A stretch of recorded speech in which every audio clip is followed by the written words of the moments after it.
خلافت حقیقت میں ہے کیا، اس کی اصل کیا ہے، بنیاد کیا ہے، ایسنشلی، فلسافیکلی، بیسیکلی خلافت ہے کیا، اور پھر یہ کہ اس دور میں وہ ہوگی تو کیسی ہوگی۔ ظاہر بات ہے کہ 1300 برس بیت چکے، کل میں نے حساب لگا کے بتایا تھا 1331 برس گزر چکے ہیں خلافت راشدہ کو ختم ہوئے۔ وقت کے دریا میں بہت سا پانی بہ گیا ہے، بہت سے حالات بدل گئے ہیں، بعین ہی وہ حالات تو دنیا میں نہیں ہے، اور ہمارے دین میں اجتہاد کا باقاعدہ ایک ادارہ، ایک انسٹیٹیوشن رکھا گیا ہے so that you can move with the movement of time۔ اسی اعتبار سے میں جو آج کل کہا کرتا ہوں کہ ہمیں ڈٹ کر کہنا چاہیے وی آر فنڈامنٹلسٹ، اس میں کوئی اپولوجیٹک انداز نہیں ہونا چاہیے، اس لیے کہ فنڈامنٹلز کو ہم نہیں چھوڑ سکتے۔ فنڈامنٹلسٹ کے لفظی معنی تو یہی بنیں گے، وہ بنیاد پرست کہتے ہیں، ہم کہتے نہیں، ہم بنیادوں کے پابند ہیں، پرستش تو ہم اللہ کے سوا کسی کی نہیں کرتے، نہ جڑ کی، نہ بنیاد کی، نہ چوٹی کی، پرستار تو اللہ کے ہیں، لیکن یہ کہ بہرحال ہمیں فنڈامنٹلز کو ہم انٹیکٹ رکھنا چاہتے ہیں۔ But keeping the fundamental intact you have to move. زمانہ نہیں رکتا، زمانے کی حرکت ہے، زمانے میں ارتقاء ہے، اس میں تغیر ہے، ثبات ایک تغیر کو ہے زمانے میں، جو تھا نہیں ہے، جو ہے نہ ہوگا، یہی ہے ایک حرف محرمانہ، تو یہاں تو چینج ہے۔ اس اعتبار سے اب اس دور میں خلافت کی کیا شکل ہوگی، میں اس فنڈامنٹلزم کے لیے مثال قرآنی سے لیا کرتا ہوں۔ الم تر کیف ضرب اللہ مثلا کلمۃ طیبۃ کشجرۃ طیبۃ اصلھا ثابت وفرعھا فی السماء۔ تم نے دیکھا نہیں اللہ نے کلمہ طیبہ کی مثال کیسے بیان کی ہے، ایک ایسے مبارک درخت سے جس کی جڑ زمین میں گڑی ہوئی ہے، شاخیں آسمان سے باتیں کر رہی ہیں۔ یہ ہے اسلام میں، اسلام کی جڑیں، اسلام کی بنیادیں وہ جڑ کے مانند ہیں درخت کی، لیکن درخت صرف جڑ کا نام تو نہیں ہے، درخت میں پھر تنا بھی ہے، تنے کے اوپر شاخیں بھی ہیں، برگو بار تو وہاں آتے ہیں، پھل وہاں لگے گا آم کا، جڑ میں نہیں لگتا، یا پھول لگے گا کسی پودے کا گلاب کا تو وہ بھی اوپر لگے گا، جڑ میں نہیں لگتا۔ اس حوالے سے اصلھا ثابت، لیکن جڑ کٹ گئی تو ظاہر بات ہے اب وہ پودا نہیں، درخت نہیں، اب وہ سوختنی لکڑی ہے، جلا لو اس کو، یا شیشم کا درخت تھا تو اس کا آپ فرنیچر بنا لیجئے۔ درخت نہیں رہا جبکہ وہ جڑ سے علیحدہ ہو گیا، درخت وہ اسی وقت تک ہے جب تک کہ وہ جڑ پر کھڑا ہو، علی اصولھا، اپنی جڑوں کے اوپر قائم۔ کیا ہو رہا ہے؟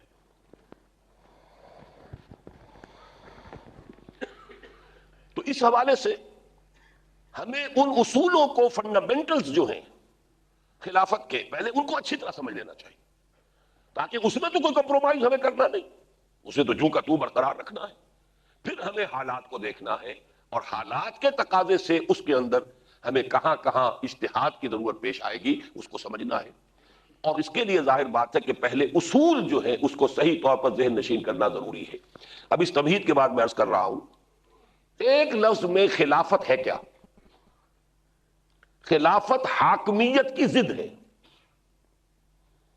حاکمیت، ساورنٹی۔ اسلام کے نزدیک، قرآن کے نزدیک حاکمیت صرف اللہ کی، سروری زیبا فقط اس ذات بے ہمتا کو ہے، حکمراں ہے ایک وہی، باقی بتان آزری۔ جو کوئی حاکمیت کا مدعی ہوگا وہ خود خدائی کا دعوے دار ہے۔ فرعون کا جرم یہی تو تھا، الیس لی ملک مصر، یہ مصر کی ملک، مصر کی حکومت یہ میری ہے، وہذہ الانہار تجری من تحتی، اور یہ دریا جو ہے اور یہ جو اریگیشن سسٹم ہے یہ سب میرے کنٹرول میں ہے، جس کو چاہوں گا پانی دوں گا، جس کو چاہوں گا نہیں دوں گا۔ یہ خدائی کا دعویٰ ہے، انا ربکم الاعلی، میں ہوں تمہارا پروردگار، پانی ہی سے ہے سارا معاملہ، اور پانی میرے کنٹرول میں ہے، لہذا انا ربکم الاعلی۔ اس کا دعویٰ یہ نہیں تھا کہ میں اس کائنات کا پیدا کرنے والا ہوں، ظاہر بات ہے کہ اتنا احمق تو نہ وہ خود تھا، نہ کوئی اس کے دعوے کو قبول کرنے والا تھا۔ حاکمیت کا دعویٰ ہی خدائی کا دعویٰ ہے۔ تو توحید کی اس کرونری کو، اس بنیاد کو اچھی طرح سمجھ لیجئے۔ اس کے لیے میں نے آج منتخب کی ہے 4 مقامات سے آیات، اور اس میں دیکھیے ایک بڑا حسن ہے قرآن مجید میں، ایک سیمیٹری کے ساتھ قرآن مجید کے بالکل مرکز میں ان چیزوں کو جمع کیا گیا۔ بالکل مرکز میں 15ویں پارے میں سورہ بنی اسرائیل اور سورہ کہف ہے، بالکل ساتھ ساتھ۔ سورہ بنی اسرائیل میں فرمایا وَقُلِ الْحَمْدُ لِلَّهِ الَّذِي لَمْ يَتَّخِذْ وَلَدًا وَلَمْ يَكُنْ لَهُ شَرِيكٌ فِي الْمُلْكِ، ملک میں، حکومت میں، حاکمیت میں اللہ کا کوئی شریک نہیں۔ سورہ بنی اسرائیل کے بعد سورہ کہف ہے، اس میں فرمایا لا یشرک فی حکمہ احدا، اللہ تعالیٰ اپنے حکم کے اختیار میں کسی کو شریک کرنے کے لیے تیار نہیں۔ حکم، حکومت، حاکمیت، ان کو اچھی طرح سمجھ لیجئے، یہ ایک ہی حرف ہے، ایک ہی لفظ ہے۔ لا یشرک فی حکمہ احدا، وہ اپنے حکم کے اختیار میں کسی کو شریک کرنے کے لیے تیار نہیں۔ اب دیکھیے سورہ بنی اسرائیل سے ذرا 2 پارے پیچھے آئیے، 14واں پارا اور چھوڑ دیجئے، اب 13واں پارا، تو 12ویں پارے میں آیت آپ کو میری، ان الحکم الا للہ امر اللہ تعبدوا الا ایاہ ذالک الدین القیم، نہیں ہے حکم اور حکومت اور حاکمیت مگر صرف اللہ کی۔ یہی بات ہے جس کی اقبال نے تعبیر کی ہے، سروری زیبا فقط اس ذات بے ہمتا کو ہے، حکمراں ہے ایک وہی باقی بتانے آزری۔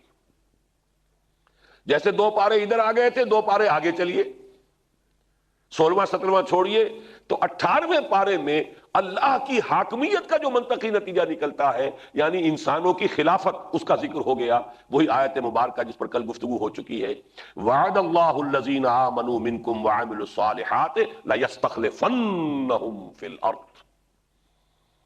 خلافت عطا کریں گے، حاکمیت اللہ کی، خلافت انسانوں کی۔ انسان اگر حاکمیت کا مدعی ہو گیا تو خود خدائی کا مدعی ہے۔ اور یہاں ایک بات اور نوٹ کر لیجئے، چاہے وہ حاکمیت شخصی ہو چاہے اجتماعی ہو۔ آج کی جو نیلم پری ہے، جس کو اقبال نے کہا ہے دیو استبداد جمہوری قبام پائے کو تو سمجھتا ہے یہ آزادی کی ہے نیلم پری، یہ جمہوریت کا اصول کیا ہے؟ Popular sovereignty. پاپولر ساورنٹی بھی اتنا ہی بڑا کفر اور شرک ہے جتنا کہ انفرادی ساورنٹی جو ہے کسی انسان کی، فرعونیت اور نمرودیت، اور ادھر عوامی حاکمیت، ان دونوں میں نوعیت کے اعتبار سے کوئی فرق نہیں۔ اس کی مثال اللہ تعالیٰ نے یہ چیزیں سجھائی ہوئی ہیں، بار بار سامنے آئی بھی ہیں، پھر دوہرا رہا ہوں۔ مثال ایسی ہے جیسے فرعون یا نمرود ایک شخص حاکمیت کا مدعی تھا، گویا کہ اس کے سر پر ٹنوں نجاست کا کوئی ٹوکرا رکھا ہوا تھا۔ اب وہ عوامی حاکمیت ہو گئی، وہی نجاست تولا تولا ماشا ماشا ہر انسان کو 2 تقسیم کر دی گئی، تو نجاست رہے گی، چاہے وہ ٹنوں کے حساب سے کسی ایک شخص کے سر پر رکھی ہو، اور چاہے وہ تولا تولا اور ماشا ماشا تمام انسانوں کو بانٹ دی جائے۔ انسانی حاکمیت کفر ہے، انسانی حاکمیت شرک ہے۔ توحید کا تقاضا کیا ہے؟ اللہ کی حاکمیت۔ جب حاکمیت اللہ کے لیے ہو گئی تو انسانوں کے لیے کیا رہ گیا؟ خلافت۔ یہ ہے اصلاً بنیادی طور پر اصولی اعتبار سے اللہ کی حاکمیت کا منطقی نتیجہ انسانی خلافت۔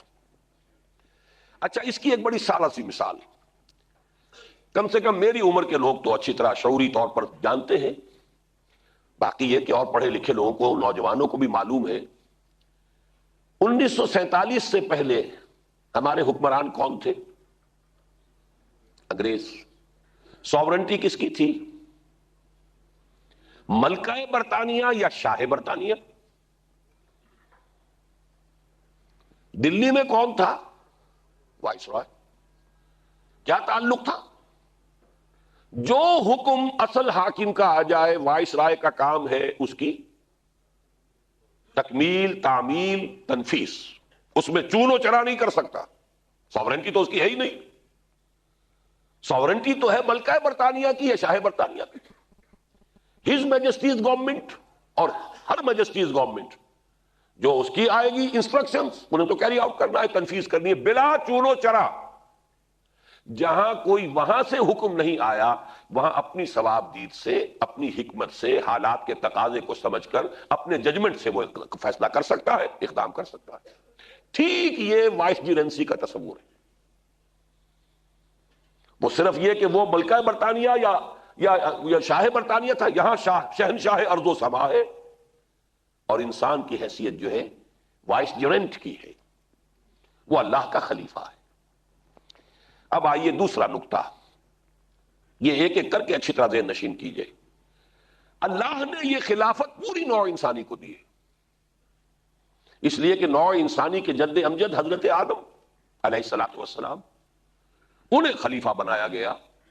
اسی لیے میں نے آج آیت کو تلاوت کی تھی سورہ بقرہ کی، وَإِذْ قَالَ رَبُّكَ لِلْمَلَائِكَةِ إِنِّي جَاعِلٌ فِي الْأَرْضِ خَلِيفَةً۔ آدم کو خلافت دی گئی، اس کا مطلب ہے آدمیت کو خلافت دے دی گئی، پوری نوع انسانی کو خلافت دے دی گئی. بات واضح ہے. اس کے بعد ایک بہت بڑا لیکن ہے، بگ بٹ. نسل آدم میں سے جو خود خدائی کا مدعی بن جائے، حاکمیت کا مدعی بن جائے، اسے کیا کہیں گے؟ وہ تو باغی ہے. باغی کی سزا تو یہ ہے کہ کیفر کردار تک پہنچایا جائے، پھانسی دی جائے. لیکن کم سے کم سزا یہ ہے کہ حق خلافت اس کا سلب ہو گیا، خلافت اب اس کے لیے نہیں ہے. نتیجہ کیا نکلا؟ اگرچہ اللہ نے پوٹینشلی بنیادی طور پر خلافت پوری نوع انسانی کو دی ہے، لیکن اب انسانوں میں سے صرف وہی اس کے حقدار ہیں جو اللہ کو حاکم مان کر اس کے سامنے سر اطاعت خم کر دیں. اسی کا نام مسلم ہے. مسلم کے معنی کیا ہے؟ دی ون ہو سرنڈرز. مسلم کے معنی یہی ہے. گردن نہادن اسلام کے معنی، اسلام ٹو سرنڈر، ٹو سبمٹ. جو اللہ کو حاکم مان کر اس کے سامنے سر تسلیم خرد کر دے وہ ہے مسلمان. لہذا خلافت اب حق صرف مسلمانوں کا ہے، اصولاً پوری نوع انسانی کو دی. یہ بہت اہم نکتہ ہے، اس کو اگر آپ ذہن نشین کر لیں گے تو آج کے دور کی خلافت کے ضمن میں جو سب سے زیادہ کڑوی گولی ہے وہ در حقیقت اس سے حل ہوگی. سب سے زیادہ عقدہ لا ینحل اس اصول سے حل ہوگا آگے چل کر کہ خلافت اگرچہ اللہ نے دی تو پوری نوع انسانی کو تھی، لیکن جو انسان حاکمیت کے دعوے دار ہو گئے وہ خیر مستوجب سزا تو یہ ہے کہ ان کی گردنیں ماری جائیں. اسی لیے مسلمانوں کو حکم دیا گیا تھا قاتلوہم حتی لا تکون فتنۃ ویکون الدین کلہ للہ. یہ تو باغی ہیں، ان سے قتال کرو اور جنگ جاری رکھو یہاں تک کہ فساد اور بغاوت بالکل ختم ہو جائے، فتنہ بالکل فروغ ہو جائے اور دین کل کا کل اللہ کے لیے ہو جائے. لیکن یہ کہ جب تک مسلمان اس پوزیشن میں نہیں ہے تب بھی اصولی طور پر کم سے کم خلافت کا حق ان کا سلب ہو گیا، اور خلافت اب صرف مسلمانوں کا حق ہے. اب تیسری بات نوٹ کیجئے. جب تک نبوت کا سلسلہ جاری تھا خلافت شخصی تھی. کیوں؟ ہر انسان کے پاس تو اللہ کا حکم نہیں آ رہا. اصل حاکم آسمان پر ہے، یا بہرحال وہ ویسے تو ہر جگہ ہے، ہر آن ہے، ہمارے ساتھ ہے، ہوا معکم اینما کنتم. لیکن بہرحال یہ بھی کہتے استویٰ علی العرش، اس کا تخت حکومت جو ہے عرش وہ ہماری دسترس سے باہر ہے. ہر انسان کا اس سے رابطہ نہیں ہے.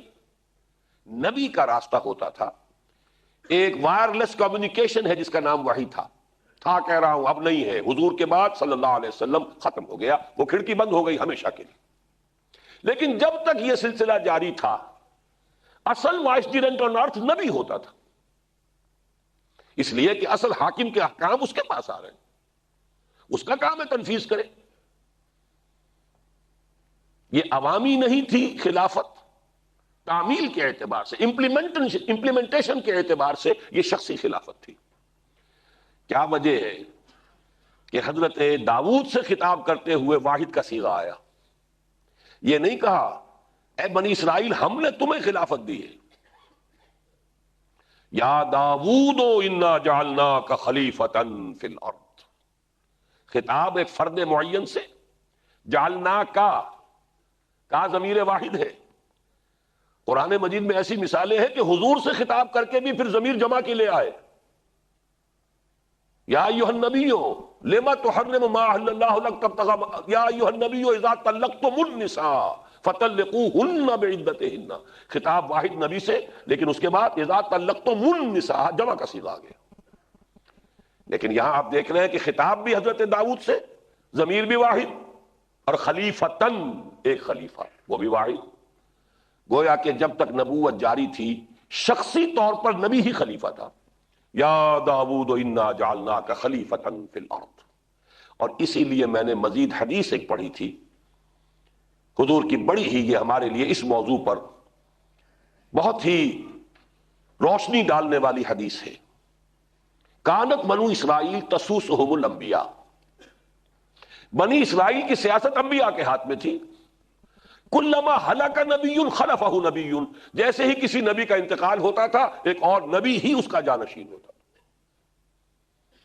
حضرت داؤد کے انتقال کے بعد نبوت بھی سلیمان کو مل گئی، خلافت بھی سلیمان کو مل گئی، ان کے بیٹے ہیں، اور جیسا کہ میں کل عرض کر چکا ہوں 1400 برس تک تاج ٹوٹا ہی نہیں۔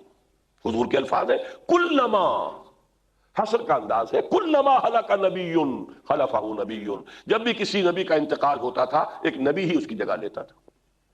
تو گویا کہ جب تک کہ نبوت کا سلسلہ جاری تھا خلافت شخصی تھی نبی کی، نبی ذاتی حیثیت میں خلیفہ تھا، لیکن جب محمد الرسول اللہ صلی اللہ علیہ وسلم پر نبوت ختم ہو گئی، میں نے کل ایک بات عرض کی تھی کہ میں یہ بعد میں بیان کروں گا، وہ مجھے یاد آ گئی، اللہ کا شکر ہے۔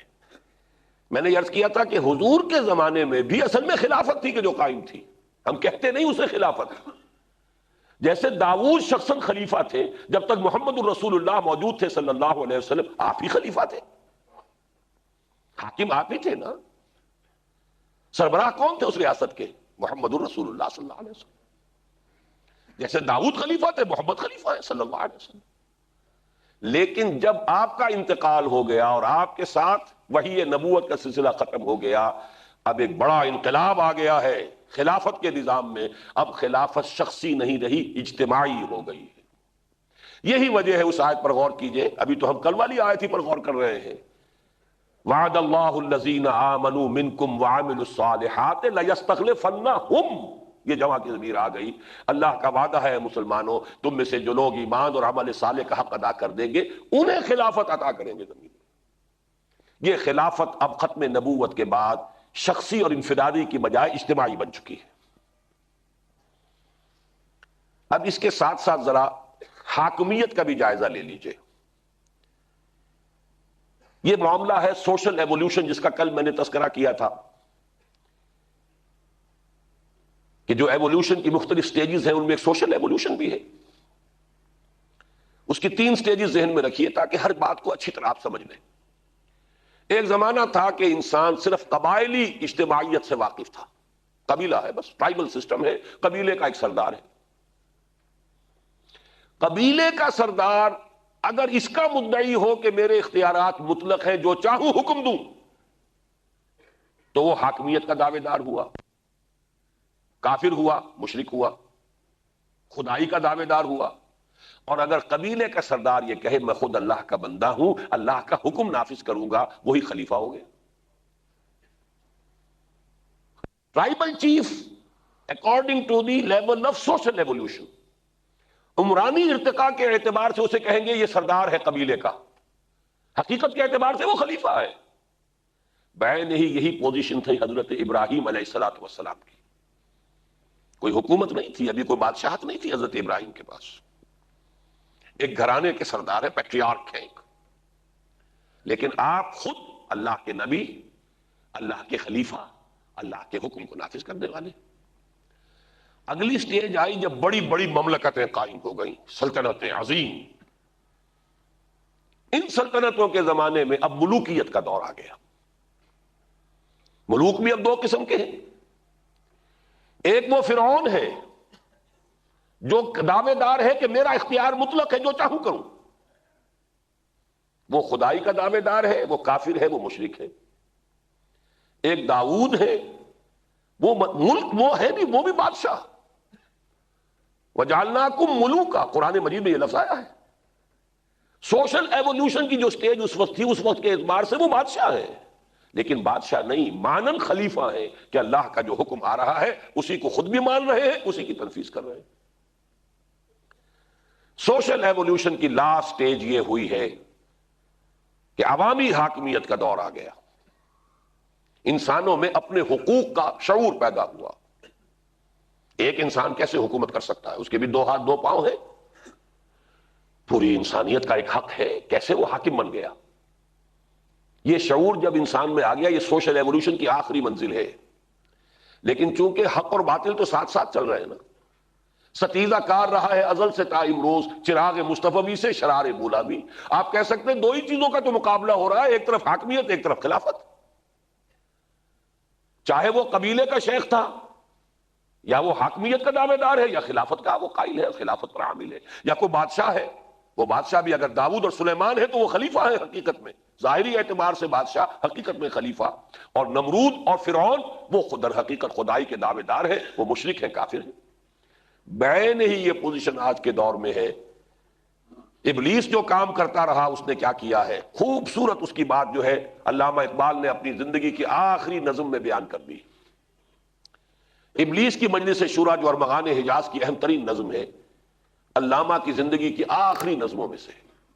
اور علامہ کا فکر جو ہے عمرانی سوشل تھاٹ، اس کا آپ سمجھیے کہ خلاصہ اس نظم میں ہے. اور علامہ نے جو مسلمانوں کو پیغام دیا ہے اس کا فائنل ورژن اگر کہیں گے تو وہی ہے. اس لیے کہ بہرحال وہ نبی تو نہیں تھے نا، عام انسان تھے. عام انسان کا ذہنی ارتقاء ہوتا ہے. ایک زمانے میں وہ وطن کے راگ الاپ رہے تھے، سارے جہاں سے اچھا ہندوستاں ہمارا اور ہم بلبلیں ہیں اس کی، وہ گلستاں ہمارا. ایک یہ بھی دور تھا. پھر ایک دور آیا چین و عرب ہمارا، ہندوستاں ہمارا، مسلم ہے ہم وطن ہے، سارا جہاں ہمارا. شخص وہی ہے، ارتقاء ہو رہا ہے ذہنی. تو ظاہر بات ہے کہ ایک عام انسان کے لیے اس کے فکر کی آخری منزل کون سی ہوگی؟ جو اپنی زندگی کے آخری دور میں انہوں نے بات پیش کی ہو. وہ ہے در حقیقت ابلیس کی مجلس شورا. کس خوبصورتی سے اس کی انہوں نے نقشہ کشی کی ہے. ابلیس کا ایک مشیر کہتا ہے کہ یہ جمہوریت کا دور آ گیا، ہمیں تو بڑا اندیشہ ہے، ہماری شیطنت جو ہے اس کو چیلنج کرنے کے لیے انسان جاگ گیا ہے، ہوش میں آ گیا. دوسرا مشیر کہتا ہے تمہیں خامخواہ کی کوئی تشویش ہو گئی ہے، یہ جمہوریت تو کچھ بھی ہمارے لیے کوئی اندیشہ نہیں، کوئی خطرہ نہیں. ہم نے خود شاہی کو پہنایا ہے جمہوری لباس، جب ذرا آدم ہوا ہے خود شناس و خود نگر. تو نے کیا دیکھا؟ نہیں مغرب کا جمہوری نظام، چہرہ روشن اندروں چنگیز سے تاریک تر. یہ اشعار میں نے پچھلے جمعے جو میرا مضمون چھپا ہے جنگ میں نے کوٹ کیے. موجودہ دنیا کی جمہوریت اس دی ڈکٹیٹرشپ آف دی کیپٹلسٹ. امریکہ کا نظام اگر اسے جمہوریت کوئی کہتا ہے اس سے بڑا پاگل کوئی نہیں. دیو استبداد جمہوری قبا میں پائے کوب. ملین ایئرز ہی نہیں بلین ایئرز ہوں گے تو الیکشن لڑ سکتے ہیں. عام آدمی کی کہاں، وہ تو پرچی جیسے ہمارے عام آدمی کے ہاتھ میں ہے ویسے ہی پرچی عام آدمی کو پاگل بنایا ہے، بے وقوف بنایا ہے. حقیقت میں تو کھیل سرمایہ داروں کا ہے، جیسے ہمارے ہاں حقیقت میں کھیل جاگیرداروں کا ہے.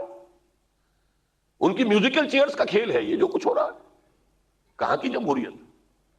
جمہوریت تو تب ہوگی جب عوام کے اندر معاشی انصاف قائم ہو جائے، پھر ان کے ہاتھ میں پرچی دیجئے، پھر وہ فیصلہ کریں گے کہ اس پرچی کو وہ کس کے لیے استعمال کریں گے.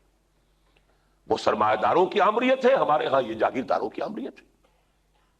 بہرحال اس اصولی اعتبار سے وہی حاکمیت پہلے تھی، وہی حاکمیت آج ہے، وہی شیطنت پہلے تھی، وہی شیطنت آج ہے، وہی کفر پہلے تھا، وہی کفر آج ہے. اس اعتبار سے وہ اطمینان دلا رہا ہے کہ گھبراؤ نہیں.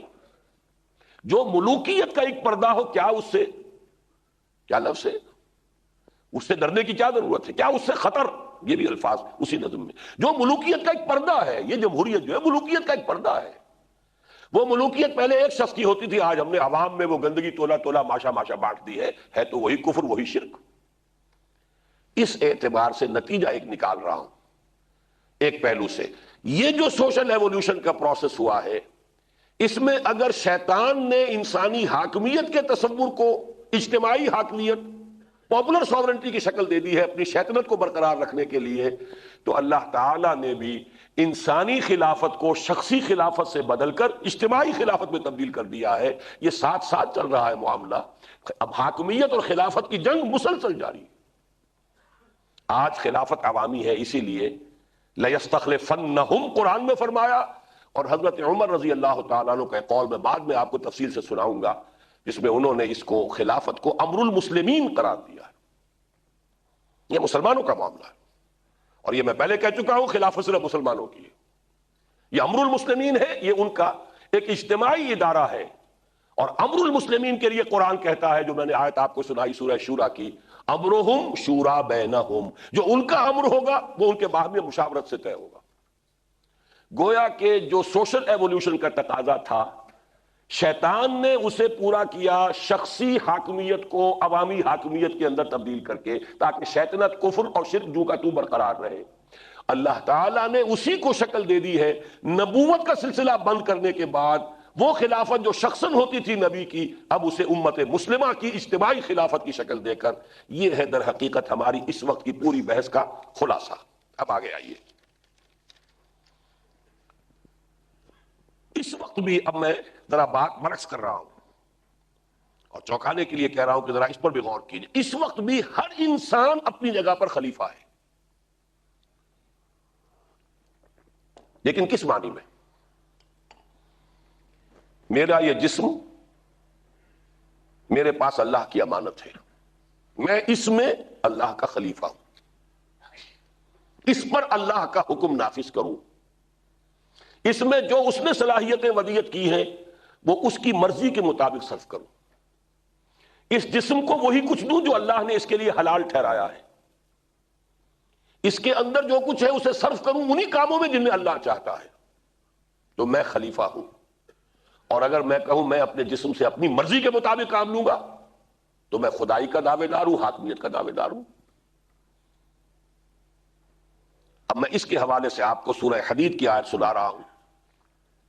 آمنوا باللہ ورسولہ وانفقوا مما جعلکم مستخلفین فیہ، ایمان لاؤ اللہ پر، اس کے رسول پر، اور خرچ کر دو، کھپا دو ان تمام چیزوں کو اللہ کے راستے میں جن میں اس نے تمہیں خلافت عطا کی. یہ ذہن اللہ کا عطا کردہ ہے. این امانت چند روزہ نزد ماست، در حقیقت مالک ہر شے خداست. یہ ہاتھ میری ملکیت نہیں ہے، اللہ کی عطا کردہ امانت ہے. یہ پاؤں میری ملکیت نہیں ہے، اللہ کی عطا کردہ امانت ہے. پورا وجود، پھر مجھے جو کچھ مزید دے دیا ہے اس وجود کے علاوہ، کوئی گھر دے دیا ہے، کوئی پیسہ دے دیا ہے، اولاد دے دی ہے، سب سے بڑی دولت ہے. اسی لیے پہلی خلافت اپنے وجود پر، دوسری خلافت اپنے گھر میں. جس کے آپ سربراہ ہیں اس میں اگر اللہ کا حکم نافذ کر رہے ہیں تو آپ خلافت کا حق ادا کر رہے ہیں. اور اگر آپ نے اللہ کے حکم کی بجائے کسی اور کا حکم چلانا شروع کر دیا، اللہ کے حکم کے بجائے اپنا حکم چلانا شروع کر دیا، آپ باغی ہیں، آپ در حقیقت حاکمیت کی اور مالکیت کے مدعی ہو گئے. اس اعتبار سے وہی در حقیقت کفر و شرک ہو جائے گا. البتہ اجتماعی طور پر کیا شکل بنے، اجتماعی نظام جب بنانا ہوگا وہ کیسے بنے گا؟ میں اس کو اس طریقے سے باتیں آپ کے سامنے رکھ رہا ہوں کہ 2 اور 2 4 کی طریقے سے واضح ہو جائیں. اب آپ اس کو قیاس کیجئے کہ اجتماعی جو ساورنٹی ہے اس کو کیسے، کیا نظام بنایا گیا. عوامی جو حاکمیت ہے، تو پاکستان میں اگر 11 کروڑ آدمی بستے ہیں تو 11 کروڑ حاکم ہو گئے. تو گاڑی کیسے چلے گی؟ تو بھی رانی، میں بھی رانی، کون بھرے گا پانی؟ سب کے سبھی حاکم ہیں. عوامی حاکمیت کو تو مطلب یہی ہوا نا. لہذا نظام کیسے بنایا گیا؟ ووٹ کی ایک پرچی دے کر آپ اپنی حاکمیت کسی کو منتقل کرتے ہیں. میں اس کو رائے دے رہا ہوں، اس نے اس کو رائے دی، اس نے اس کو رائے دی. یہ شخصی حاکمیت کا جو حق ہے یہ ووٹ کے ذریعے سے ٹرانسفر ہو رہا ہے، ڈیلیگیٹ ہو رہا ہے. جو لوگ منتخب ہو کر آ گئے، صدارتی انتخاب ہے تو صدر منتخب ہو کر آ گیا، گویا کہ اس ملک کے عوام کی اکثریت نے اپنی حاکمیت اسے منتقل کر دی، اس لیے وہ اب وہاں پر حاکم ہے، اسے اختیار ہے. بعین یہی معاملہ ہوگا. امرہم شورا بینہم، میں بھی خلیفہ ہوں اللہ کا، آپ بھی خلیفہ ہیں اللہ کے، کیونکہ خلافت اجتماعی ہے. جو مسلم ہے اللہ کا خلیفہ ہے. اجتماعی نظام بنانے کے لیے ظاہر بات ہے کہ کوئی نہ کوئی اصول اختیار کرنا پڑے گا. لوگ اپنی خلافت منتقل کریں گے کسی ایک شخص میں تو وہ خلیفۃ المسلمین کہلائے گا. ایک معنی میں خلیفۃ اللہ ہے، جب وہ اپنی حاکمیت سے دستبردار ہو گیا اللہ کے سامنے تو خلیفۃ اللہ ہے. ایک معنی میں وہی خلیفۃ المسلمین ہے کہ تمام مسلمانوں کے پاس جو حق خلافت تھا ان کی عظیم اکثریت نے وہ حق خلافت منتقل کر دیا ہے اس شخص کو، گویا کہ وہ اس معنی میں خلیفۃ المسلمین ہے. یہ لفظ اسی لیے ہمارے ہاں آتا تھا امیر المومنین. خلفائے راشدین کے لیے لفظ آتا تھا امیر المومنین. رفتہ رفتہ خلافت عثمانیہ تک پہنچتے پہنچتے اصطلاح بدل گئی. اب امیر المومنین انہیں کوئی نہیں کہتا تھا، خلیفۃ المسلمین. اس لفظ کو سمجھ لیجئے، صحیح لفظ ہے بالکل. آج کے دور میں جو بھی آپ کی خلافت ہوگی، ظاہر بات ہے امرہم شورا بینہم، اپنے مشورے سے، جس کو آپ اپنا مشورہ دے دیں گے، آپ کے نزدیک جو شخص اہل ہے اس کو آپ نے جو ہے اپنا ووٹ دیا، اپنی رائے دے دی، اپنا وہ خلافت اسے منتقل کر دی، اس سے وہ خلیفۃ المسلمین وجود میں آئی. اس طرح اجتماعی نظام وجود میں آئے گا. اب ہمیں اجتماعی نظام پر بات کرنی ہے. اس سے پہلے تمہیدی بات اور دیکھیے، انسانی اجتماعیت کے اندر جو مختلف سٹیجز ہیں، ان کی ایک ترتیب ہے، تاریخی بھی ہے اور اہمیت کے اعتبار سے بھی ہے، اور قرآن اور دین کے اعتبار سے بھی ہے۔ ایک ترتیب آج ہے جو بالکل برعکس ہو گئی ہے، اور وہ حالات کے تقاضے کے تحت برعکس ہوئی ہے۔ مراد کیا ہے میری؟ انسانی اجتماعیت کا پہلا قدم کیا ہے؟ ایک مرد ایک عورت میں رشتہ ازدواج ہوا، شوہر اور بیوی بن گئے، ایک خاندان وجود میں آیا، اولاد ہوئی، ایک فیملی۔ فیملیز کا ایک بہت بڑا اکٹ ہے، اس کا ہم نام رکھ سکتے ہیں معاشرہ۔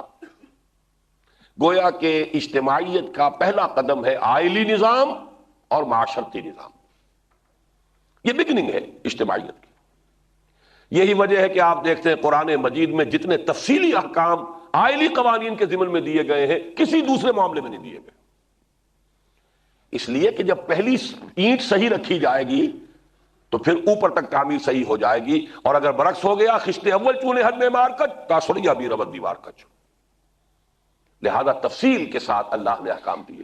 عائلی قوانین اتنی تفصیل سے آئے ہیں، اس کا تو جو بھی معاشی قوانین اور سیاسی ڈھانچہ تو سرے سے قرآن میں ہے ہی نہیں۔ سیاسی ڈھانچے کے صرف اصول ہیں، کوئی خاکہ نہیں، کوئی تفصیلی احکام نہیں۔ معاشی نظام کے کچھ اصول بھی ہیں، کچھ احکام بھی ہیں، اور عائلی قوانین، معاشرتی قوانین تفصیل کے ساتھ زیر بحث آئے۔ یہ تو ہے قرآن مجید کی ترتیب۔ آج کی دنیا میں اہم ترین ہو گیا ہے سیاسی اور دستوری ڈھانچہ، اس لیے کہ جو دستور میں طے ہو جائے گا اس کے مطابق گاڑی چلے گی۔ دستور میں یہ طے کر دیا جائے یہاں کوئی قانون کتاب و سنت کے منافی نہیں بنایا جا سکتا۔ اب آپ عائلی قوانین کو بھی چیلنج کر سکتے ہیں کہ اس میں فلاں شے جو ہے شریعت کے خلاف ہے، مالی قوانین کو بھی چیلنج کر سکتے ہیں فلاں شے شریعت کے خلاف ہے۔ اصل شے کیا ہے؟ اب آج کے زمانے میں کسی بھی معاشرے کو کنٹرول کرنے والی، منظم کرنے والی، منضبط کرنے والی شے دستور ہے، وہ سیاست کا وہ جو ایک ڈاکومنٹ ہے کہ جس کے تحت وہ پورا نظام طے ہوتا ہے۔ اور یہ بات جیسا کہ میں نے ابھی عرض کی ہے، ایک زمانے میں کبھی کہی تھی، آپ کو یاد ہوگا بہت سے حضرات کو، بروہی صاحب نے ایک دفعہ جبکہ وزیر قانون ہوتے تھے اور شروع میں پاکستان میں جبکہ ابھی کنٹروورسیز چل رہی تھی دستور کے بارے میں، وہ کہیں ایک دفعہ کہہ بیٹھے تھے کہ میں 1000 روپیہ انعام دوں گا اس شخص کو کہ جو یہ ثابت کر دے کہ قرآن میں کوئی دستور کا خاکہ موجود ہے۔ ان کی بات ایک اعتبار سے صحیح تھی، کوئی نظام حکومت اور دستوری خاکہ جس کو کہا جائے پورا تفصیلی وہ قرآن میں نہیں، صرف اصول ہے، فنڈامنٹلز ہے۔ قرآن نے کہیں پارلیمانی نظام نہیں دیا، صدارتی نظام نہیں دیا، وفاقی نظام نہیں دیا، کوئی کانفیڈرل نظام نہیں دیا، کوئی یونٹری نظام نہیں دیا، کچھ بھی نہیں دیا، کچھ اصول دیے ہیں۔ لیکن عائلی قوانین قرآن نے تفصیل سے دیے۔ معاشی معاملہ درمیان میں ہے، کچھ اصول بھی ہیں اور احکام بھی ہیں، لیکن ٹاپ لیول کے اوپر صرف اصول ہیں، فنڈامنٹلز ہیں، کوئی تفصیلی نظام نہیں ہے۔ یہ بات صحیح تھی، اگرچہ بعد میں بہرحال وہ سیاسی حالات ہوتے ہیں، اس کے تقاضے اور دباؤ کے تحت انہوں نے اپنی وہ بات واپس لی۔ واقعہ یہ ہے کہ قرآن مجید نے ان چیزوں کو اوپن چھوڑا ہے۔ دوسری بات اور سمجھ لیجئے، ریاست کا جہاں تک تعلق ہے اس کا پورا تفصیلی نظام، اس کے ادارے، اس کے انسٹیٹیوشنز، جس کو کہ مجموعی طور پر آج کل ایک لفظ سے آپ تعبیر کرتے ہیں اسٹیٹ کرافٹ۔ جیسے ایئر کرافٹ، ہم آرام سے جاتے ہیں، سوار ہو جاتے ہیں اور ایئر کرافٹ اڑتا ہے ہمیں لے کر، آپ کو پتا ہے اس میں کیسی کیسی مشینیں، کیسے کیسے پرزے، کتنے اہم قسم کے اس کے اندر جو ہے آلات لگے ہوئے، ہمیں نہیں پتا۔ اس کے مجموعے کا نام کیا ہے؟ Aircraft. اسی طرح ایک لفظ ہے اسٹیٹ کرافٹ۔ ریاست کے ارکان کیا ہیں، اعضاء کون سے ہیں، ان کے آپس میں حقوق اور فرائض کیا ہیں، چیکس اینڈ بیلنسز کیا ہیں، ایک مقننہ ہے، ایک عدلیہ ہے، ایک انتظامیہ ہے، پھر ان دنوں کے درمیان کیا چیکس اینڈ بیلنسز ہوں، کیا توازن ہو، اس کا نام ہے اسٹیٹ کرافٹ۔ اور یہ اسٹیٹ کرافٹ جو ہے ہمیں خلافت راشدہ میں بالکل آپ سمجھیے کہ ابتدائی صورتیں مل جائیں گی، ورنہ یہ پورا ڈھانچہ جو ہے یہ بعد میں وجود میں آیا ہے دنیا میں، یہ ہمارے دور کی پیداوار نہیں۔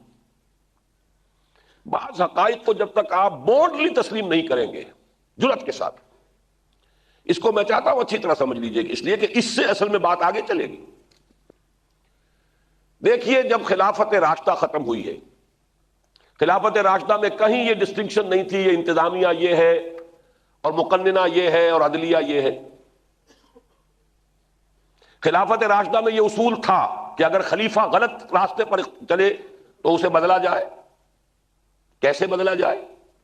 اس کا کوئی راستہ معین نہیں تھا. حضرت ابوبکر نے جب بیعت خلافت ہوئی ہے اسی وقت کہا ہے اگر میں سیدھا چلوں تم پر میری اطاعت فرض ہے، اگر ٹیڑھا ہونے لگوں مجھے سیدھا کرنا فرض ہے. اور حضرت عمر کے دور میں تو ایک عجیب واقعہ ہوا تھا، بڑا دلچسپ اور بڑا پیارا واقعہ ہے. حضرت عمر نے ایک دفعہ مجمع تھا مسلمانوں کا، سوال کیا کہ اگر میں سیدھا چلوں، صحیح حکم دوں تو کیا کرو گے؟ سب نے کہا نسمع و نطیع، ہم سنیں گے اور اطاعت کریں گے.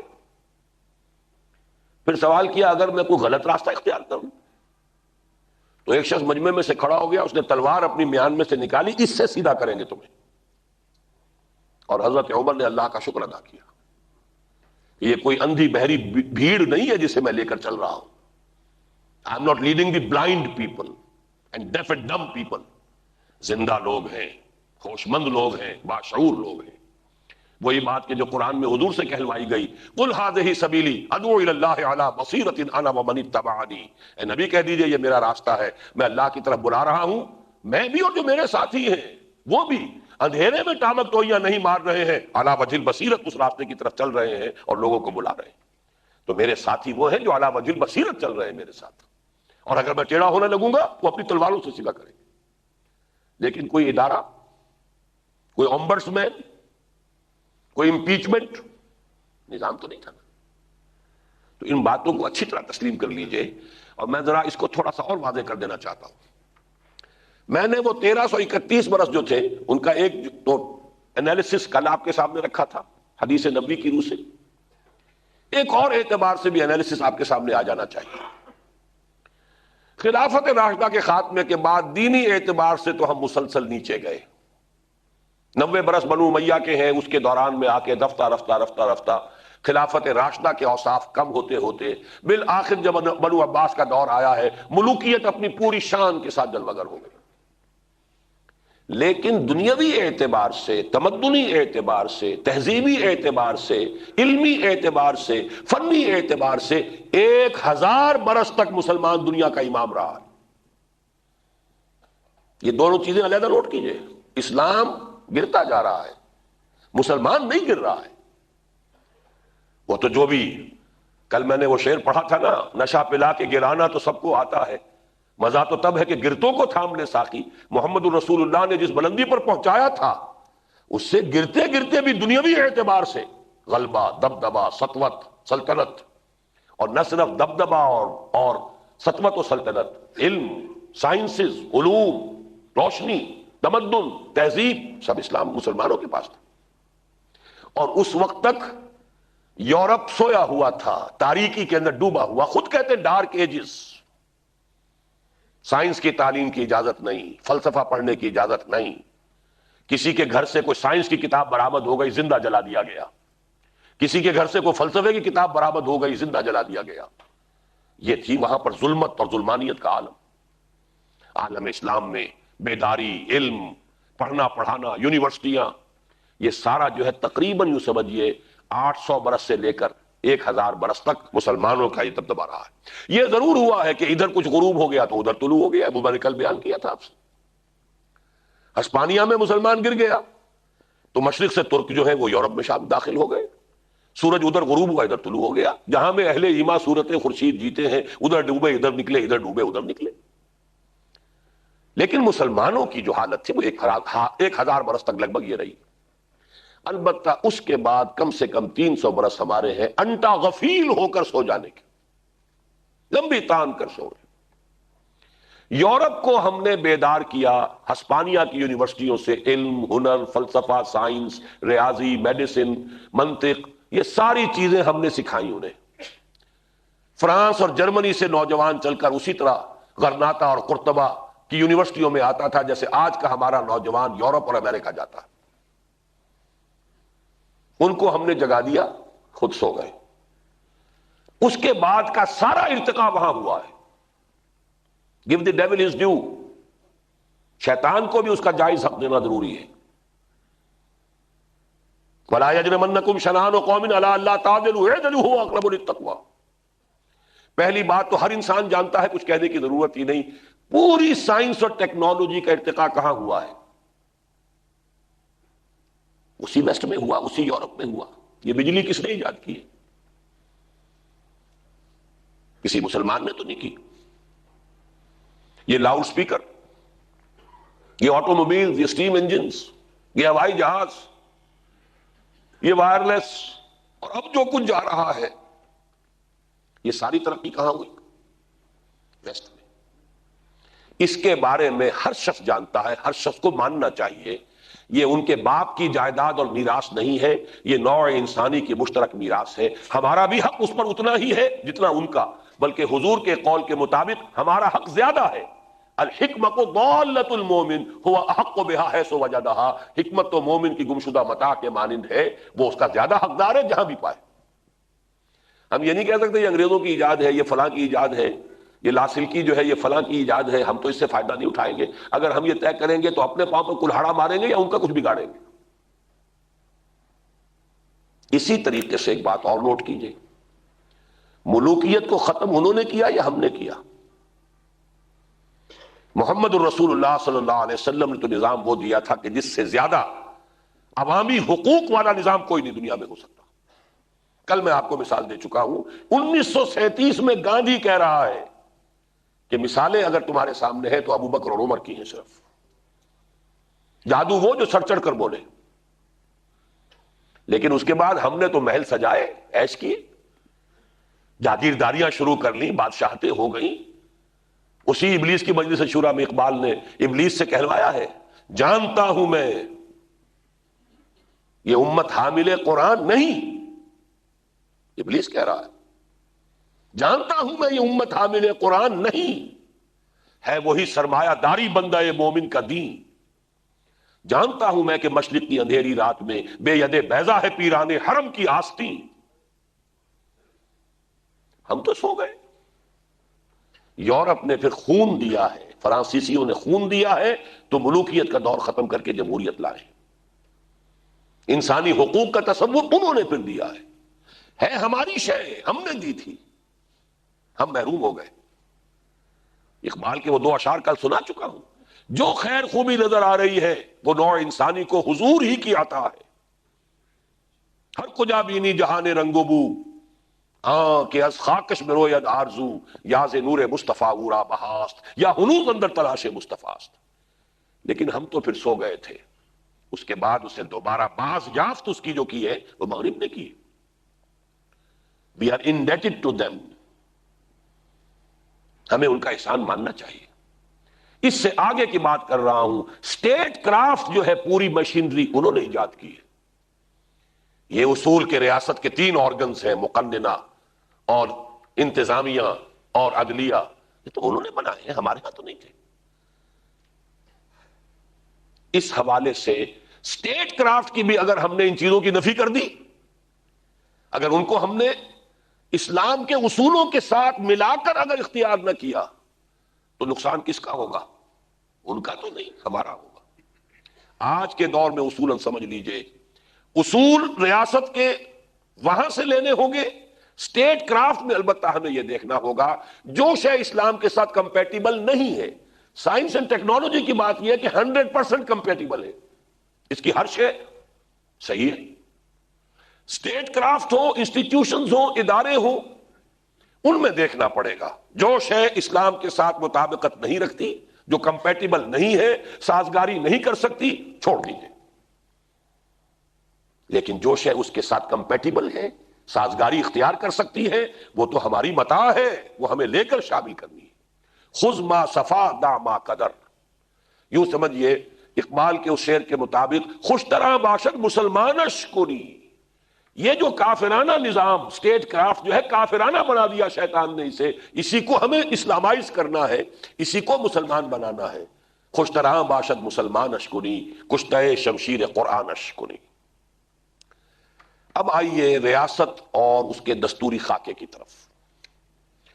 چونکہ ان موضوعات پر اس سے پہلے میں اسلام کا نظام سیاسی، اسلام کا نظام معاشی، اسلام کا نظام سماجی، اس جگہ پر بھی پورا 1 دن مکمل 2 گھنٹے کا لیکچر دے چکا ہوں. اس کے آڈیوز بھی ہیں، ویڈیوز بھی ہیں. اس مرتبہ میں ان فلسفیانہ بحثوں کو میں نے زیادہ وقت دیا ہے. اصولی بحثیں وہ ذہن میں جم جائے، 2 اور 2 4 صغرا کبرا جڑ جائے تو باقی ہر شے کھلتی چلی جائے گی. جو کنفیوژن ہے ذہنوں کے اندر وہ ختم ہو جائے گا. اس لیے میں اب جو بات کہہ رہا ہوں نہایت سادہ فارمولا، دنیا کے کسی بھی جمہوری نظام میں 3 چیزیں شامل کر دیجئے وہ خلافت بن جائے گی. جمہوری نظام کون کون سے ہیں؟ پارلیمانی جمہوریت، صدارتی جمہوریت، پھر unitary system of government, federal, confederal بہت شاذ ہے، فیڈرل، یونٹری. تو 4 تو ہو گئے موٹے موٹے. Presidential unitary, presidential federal, parliamentary unitary, parliamentary federal. اصولی اعتبار سے ان چاروں کے ساتھ جس کو بھی آپ پسند کریں 3 چیزیں شامل کر دیں گے وہ خلافت ہو جائے گی. وہ 3 چیزیں ذرا میں بعد میں بیان کروں گا، پہلے ایک مسئلہ مزید حل کر دوں کہ واقعہ یہ ہے کہ خلافت کا جو ہمارا آئیڈیل ہے، اسوہ ہے، خلافت راشدہ، اس سے قریب تر اور عقل کے نزدیک زیادہ معقول اور مسلم نظام صدارتی نظام ہے، پارلیمانی نہیں ہے. خلافت راشدہ میں ارتکاز تھا اختیار کا خلیفہ کے پاس، اس کے بہت قریب پہنچ گیا ہے امریکہ کا پریزیڈنشل سسٹم. فرق صرف یہ ہے کہ وہاں تا حیات تھا معاملہ، یہاں 5 سال 4 سال کا ہے. باقی صدر جو ہے ایک مرتبہ منتخب ہونے کے بعد اسے کانگریس کی اکثریت کی ضرورت نہیں ہے. اور جب ہم یہ جانتے ہیں کہ ہر اعتبار سے دنیا میں ترقی یافتہ ترین ملک تو وہی ہے، اس حوالے سے بھی اس کو دلیل کے طور پر سمجھیے کہ در حقیقت صدارتی نظام it is at a higher level of evolution, higher level of social evolution. عمرانی ارتقاء کی بلند تر سطح پر ہے بنسبت پارلیمانی نظام کے. لیکن میں اس کو دلائل سے بھی واضح کر دینا چاہتا ہوں 2 اور 2 4 کی طرح. دیکھیے پارلیمانی نظام کے اندر پہلی بات تو تاریخی واقعہ اور حقیقت سمجھ لیجئے، یہ یا تو صرف ان ملکوں میں ہے جو برطانیہ کے محکوم رہے، انگریز انہیں اسی کی تربیت دے کر گئے جو ان کا اپنا نظام تھا. انگریزوں کی مجبوری کیا ہے؟ وہ اپنے بادشاہت کے نظام کو بھی اپنی روایت پرستی کی وجہ سے لے کے چلنا چاہتے ہیں. ملکہ بھی رہے، تاج بھی رہے، بادشاہ بھی رہے، ہاتھ میں ان کے کچھ نہ ہو، کوئی اختیار نہیں، کوئی اتھارٹی نہیں. لہذا انہیں سنویت اختیار کرنی پڑی کہ ہیڈ آف دی اسٹیٹ جو ہے وہ کنگ ہے یا کوئن ہے، head of the government prime minister ہے، اختیار سارا پرائم منسٹر کے پاس ہے. چنانچہ یہ نظام یا تو برطانیہ میں ہے، یا برطانیہ کے زیر نگین جو ملک رہے ان میں ہے، یا دوسرے ایسے ملک جو اسی بیماری میں مبتلا ہے کہ کسی بادشاہت کا جو ہے یادگار کے طور پر جو ہے وہ ایک زو، میں تو کہا کرتا ہوں کہ ہیومن زو ہے، یہ عجائب گھر ہے، چڑیا گھر ہے جو انہوں نے بکنگم پیلس کا بنا رکھا ہے. اس کے سوا تو کوئی حقیقت نہیں. یہ ان کی روایت پرستی ہے، ٹریڈیشنلزم ہے ان کا، یا ان ملکوں کے اندر یہ نظام ہے. باقی جہاں ایسی کوئی بیماری یا لعنت نہیں ہے وہاں یہ پارلیمانی نظام موجود نہیں. ہمارے ہاں بھی اس لیے کہ انگریز کے ہم محکوم تھے، بھارت میں بھی اس لیے کہ بھارت انگریز کا محکوم تھا، ورنہ در حقیقت انتہائی نامعقول نظام ہے. کس لیے؟ ایک کو آپ نے بنا کر بٹھا دیا ہیڈ آف دی اسٹیٹ، ایک کو بنا دیا ہیڈ آف دی گورنمنٹ، توازن کیا ہوگا؟ کوئی توازن ہو ہی نہیں سکتا. وہ بادشاہ ملکہ تو اپنی جگہ بیٹھے رہتے ہیں آرام سے، یہ ہیڈ آف دی اسٹیٹ کیسے بیٹھا رہا ہے؟ میں ہیڈ آف دی اسٹیٹ بھی ہوں اور میں کچھ کروں بھی نہ. اس سے بڑی زیادہ نامعقول بات کوئی ہے؟ اور ہیڈ آف دی اسٹیٹ کو اختیار دے دیجئے تو پرائم منسٹر صاحب جو ہے وہ جس طرح کہتے تھے کہ وہ دیو کی جو جان ہے وہ طوطے کی گردن میں ہے، وہ جب چاہے صدر صاحب اس کی گردن مروڑ دے اور دیو صاحب چت پڑے ہوئے. اس سے زیادہ احمقانہ نظام کوئی نہیں، کوئی توازن ممکن نہیں ہے. 8ویں تنظیم اٹکی ہوئی ہے. یا تو یہ کہ صدر وہ ہوگا چودھری فضل الہی جس کو رہا کرانے کے لیے پھر وہ سلوگنز لکھے جائیں گے، چودھری فضل الہی کو رہا کرو، یا وہ ہوگا ضیاء الحق جو نوجے صاحب کو 1 منٹ میں رخصت کیا، یا پھر ہوگا اسحاق خان جس نے 2 وزیروں کو اس نے 1 سکور کیا تھا، اس نے 2 کیے. سوال تو یہ ہے کہ اس میں ہے کیا؟ یا پھر یہ ہے کہ وزیر اعظم کے ہاتھ میں سب کچھ ہے تو وہ تو صرف ایک دکھاوے کی گڑیا ہے، گڈا ہے، بیٹھا ہوا ہے. کوئی سفارت کے اسناد پیش کر دے، کوئی باہر سے آنے والا مہمان مل لے، اللہ اللہ خیر صلی اللہ، بیٹھا بیٹھا بھی اکتا جائے گا. کچھ نہیں کرے گا تو سازش کرے گا، کم وقت کچھ تو کرے گا نا. بیکار مباش کچھ کیا کر. وہ پرانی ہمارے علاقے کی کولوکیل لینگویج کی بات ہے کہ خالی بنیا کیا کرے، ایک کوٹری کا سامان دوسری کوٹری میں کرے، کچھ تو کرے نا۔ تو یہ جان لیجئے اس سے زیادہ نامعقول نظام کوئی نہیں۔ اور ہمارا تو یہ ہے کہ اصولی طور پر بھی جان لیجئے، تین جو اس ماڈرن سٹیٹ کرافٹ نے سٹیٹ کے جو تین آرگنز معین کیے ہیں، پریزیڈنشل نظام میں وہ تینوں علیحدہ علیحدہ ہیں، ڈسکریٹ۔ صدر کو ایک دفعہ منتخب کر دیا گیا ہے، اب صدر جو ہے اس کے پاس اختیارات ہیں، وہ ڈیپینڈنٹ نہیں ہے کہ کانگریس میں بھی اس کی اکثریت ہو۔ کتنے عرصے تک امریکہ میں کانگریس میں ڈیموکریٹس کی اکثریت رہی، صدر ریپبلکن رہا، وہ اپنا کام کر رہا۔ مقننہ کانگریس کا کام ہے قانون بنانا، وہ اپنا کام کرے گی، کہیں گڑبڑ نہیں ہے، عدلیہ اپنا کام کرے گی۔ اور پارلیمانی نظام میں مقننہ اور انتظامیہ گڑبڑ ہو گئے، اور سب سے بڑی مصیبت یہ ہے کہ چند مینڈک پھدک گئے یا چند ہارسز اگر بک گئے، ٹریڈنگ ہو گئی تو حکومت ختم۔ لہذا وزیر اعظم صاحب کا تو وقت اسی میں صرف ہوتا، مینڈکوں کی پسیری کو سنبھال کر رکھے، بلیک میل ہوگا، چند آدمی ہیں جتھا بنا کر آ گئے۔ آج کیا ہو رہا ہے، آزاد جو امیدوار آئے ہیں حکومتیں ان کی بنی ہوئی، جتنے آزاد تھے سرحد میں سب وزیر بن گئے۔ پارٹی والے بیٹھے ہوئے ٹک ٹک دیدم دم نہ کشیدم، وہ پارٹی والے تھے، جرم ان کا یہی ہے، جتنے آزاد ہیں سب وزیر۔ یہ تماشے اصل میں ہے در حقیقت، اور صدارتی نظام اتنا کلین ہے۔ میں یہ پھر عرض کر رہا ہوں، میں امریکہ کی تعریف نہیں کر رہا، یہ تو سوشل ایوولوشن ہے۔ سائنس کی اگر ترقی ہو رہی ہے وہاں ہم اس کو مانتے ہیں، عمرانی اگر ارتقا ہوا ہے تو اس کو بھی ماننا ہوگا۔ اتنا کلین ہے۔ دیکھیے آپ نے صدر کو منتخب کر لیا، اب اپنا وزیر وہ جو چاہے جس کو چاہے بنائے۔ وزیر کا کانگریس مین ہونا ضروری نہیں، سینیٹر ہونا ضروری نہیں۔ آپ کو وزیر چاہیے مالیات کا، جو مالیات کا سب سے زیادہ ایکسپرٹ ہے اسے چن لیجیے۔ آپ کو چاہیے فارن پالیسی کا، جو سب سے زیادہ ایکسپرٹ ہے اس کو لے آئیے۔ ضروری نہیں کہ جو ایکسپرٹ ہے وہ بلینئر بھی ہو اور وہ الیکشن بھی لڑ سکے۔ پارلیمانی نظام میں الیکشن جب تک نہیں لڑتا وہ ظاہر بات ہے ہم اسے وزیر نہیں لے سکتے، یا پھر دھکے سے اسے کہیں کامیاب کروائیں، وہ تو دوسری بات ہے جو ہمارے ہاں ہوتا ہے۔ اصولی بات تو جو اصل اصول ہے اس کو سامنے رکھیے نا۔ اس قدر کلین نظام ہے، اس لیے میں پھر اپنا سٹیٹمنٹ دوہرا رہا ہوں، اصولی اعتبار سے، جائز اور ناجائز ہونے کے اعتبار سے کوئی سا بھی جمہوری نظام ہو اس میں تین چیزیں شامل کر دیں گے تو وہ خلافت بن جائے گی۔ لیکن میری ذاتی رائے میں صدارتی نظام میں اگر تین چیزیں شامل کر دی جائیں تو وہ بہترین اس دور کا خلافت کا نظام ہوگا۔ اب وہ تین چیزیں کیا ہیں اس کو سمجھ لیں۔ نمبر ایک، یہ تسلیم کر لیا جائے کہ حاکمیت اللہ کی، یہ تو شرط اول ہے نا۔ خلافت کہتے ہی اسے ہے جس میں کہ حاکمیت سے دستبردار اللہ کے حق میں ہو جائے اور اپنے لیے خلافت مانگے۔ اور اللہ کا شکر ادا کیجئے، آپ ایک ایسی سرزمین میں رہ رہے ہیں جو دنیا میں صرف ایک ملک ہے جس نے کلیئرلی یہ کہا ہے کہ حاکمیت صرف اللہ کی ہے۔ دعائیں دیجئے جن لوگوں کی کوششوں سے قرارداد مقاصد پاس ہوئی۔ اس میں بہت بڑا حصہ جماعت اسلامی کا ہے۔ جماعت اسلامی کا وہ اولین دور، جبکہ ابھی اس نے کوئی الیکشن نہیں لڑا تھا، وہ پولیٹیکل پارٹی نہیں بنی تھی، وہ خالص دینی جماعت تھی۔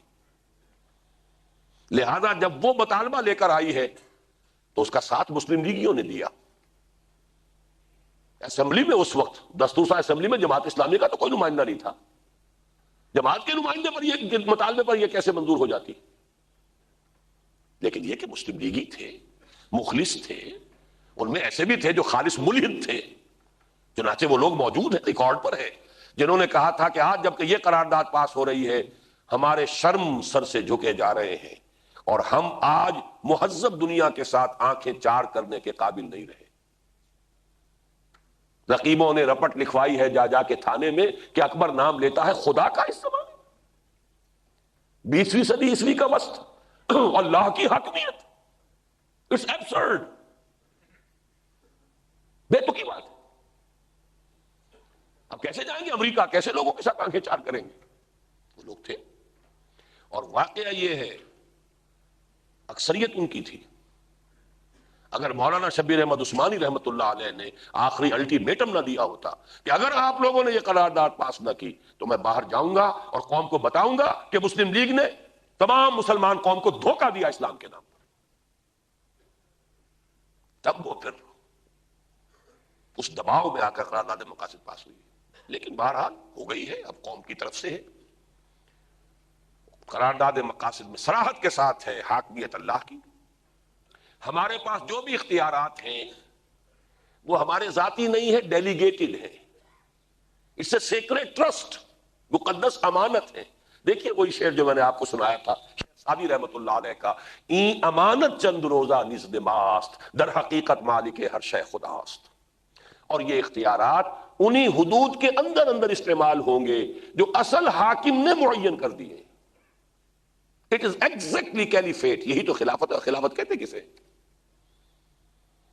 تو پہلی شرط تو یہ ہے، نوٹ کر لیجئے، دنیا میں کوئی اور مسلمان ملک نہیں ہے، صرف یہ لکھنے کا رواج ہے، جس طرح کے جو عیسائی ملک ہے وہ لکھتے ہیں کہ official religion of the state is Christianity, اسی طرح یہ کہ باقی تمام مسلمان ممالک جو ہے صرف یہ لکھا ہوتا ہے official religion of this country is اسلام۔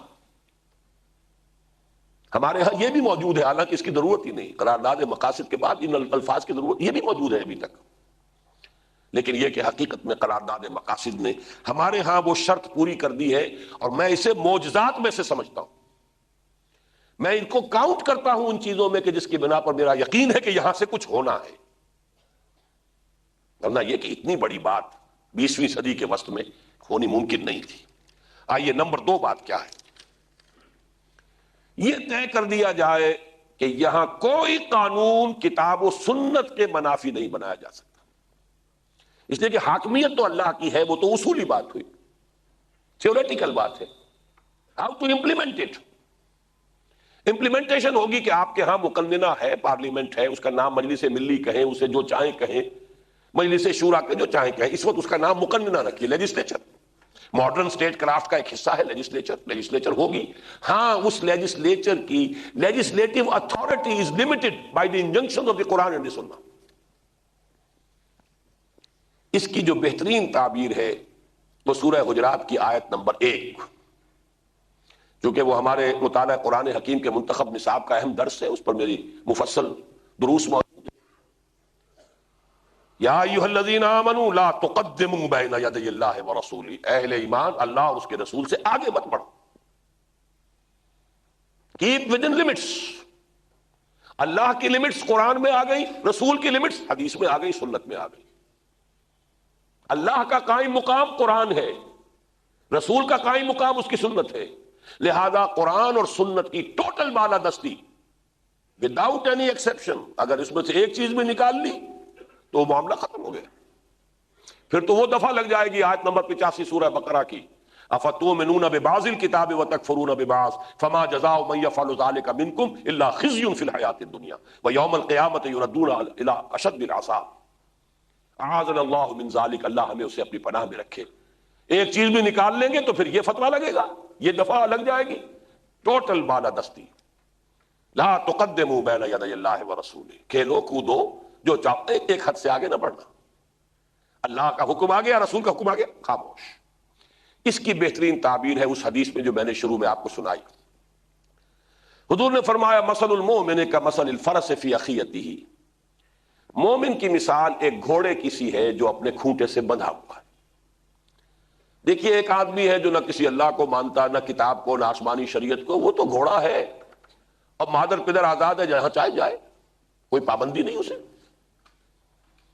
اور جو اللہ کو مان لیا جس نے، وہ بندھ گیا، اللہ کے حکم سے بن گیا۔ رسول کو مان لیا، رسول کے احکام سے بن گیا۔ قرآن کو مان لیا، قرآن کے احکام سے بن گیا۔ تو مومن کی مثال اس گھوڑے کی سی ہے جو بندھا ہوا ہے۔ اس حدیث کو میں نے بہت مرتبہ اس کی تھوڑی سی توسیع کر کے، پروجیکٹ کر کے اسے، واقعہ یہ ہے کہ اسلامی ریاست اور نظام خلافت کے دستور کی بہترین تعبیر یہ حدیث ہے، اگر اس کو سمجھ لیں آپ۔ فرض کیجئے کہ میدان کافی کھلا ہے آپ کے پاس، آپ یہ بھی چاہتے ہیں کہ گھوڑا ذرا دوڑے بھاگے بھی، ہاتھ پاؤں بھی اس کے کھلے، آپ 100 گز کی رسی سے باندھ دیجئے۔ نتیجہ کیا نکلا؟ 100 گز نصف قطر کا ایک دائرہ وجود میں آ جائے گا جس میں گھوڑا آزاد ہے، شمال میں جائے، جنوب میں جائے، مشرق میں جائے، مغرب میں جائے، کوئی روک ٹوک نہیں، جاؤ 50 گز پہ، 60 پہ، 70 پہ، 80 پہ، 90 پہ، 100 پر، 101 گز نہیں آئے گا، نہ مشرق میں، نہ مغرب میں، نہ شمال میں، نہ جنوب میں۔ آزادی اور پابندی کی بہترین مثال ہے۔ اس دائرے کے اندر اندر تم آزاد، گویا کہ اس دائرے کے اندر اندر امر و حکم ہے، یہ تمہارا ہے، امر و حکم ہے، جو چاہو کرو، شمال میں، جنوب میں، مشرق میں، مغرب میں، 100 گز 80 گز کھوٹے کے ساتھ جڑ کے بیٹھ جاؤ، اختیار ہے تمہارا، یہ تو امر و حکم ہو گیا۔ لیکن یہ دائرہ جو ہے یہ اللہ اور اس کے رسول کے احکام کا دائرہ ہے، اس سے کراس نہیں کرو۔ لا، ومن یتعد حدود اللہ، اللہ کے حدود سے تجاوز، کتاب و سنت کی حدود سے تجاوز، پھر یہ اسلام سے تجاوز ہے۔ اس اعتبار سے ایک بات میں اور آپ کو بتا دوں، اس کو ہمارے ذہنوں میں بعض، ہمارے خاص طور پر مذہبی لوگوں کے ذہنوں میں یہ خیال ہے کہ اب ریاست اگر بن جائے گی، شریعت ساری موجود ہے، کسی مقننہ کی لیجسلیٹر کی ضرورت ہے کیا ہے؟ یہ بڑا ہی کم فہمی ہے اصل میں۔ اول تو یہ ہے کہ ہمارے ہاں اجتہاد کا دروازہ جو ہے کئی سو سال سے بند ہے۔ اب اگر آپ کو اسلامی قانون نافذ کرنا ہے، اجتہاد کا دروازہ تو کھولنا پڑے گا۔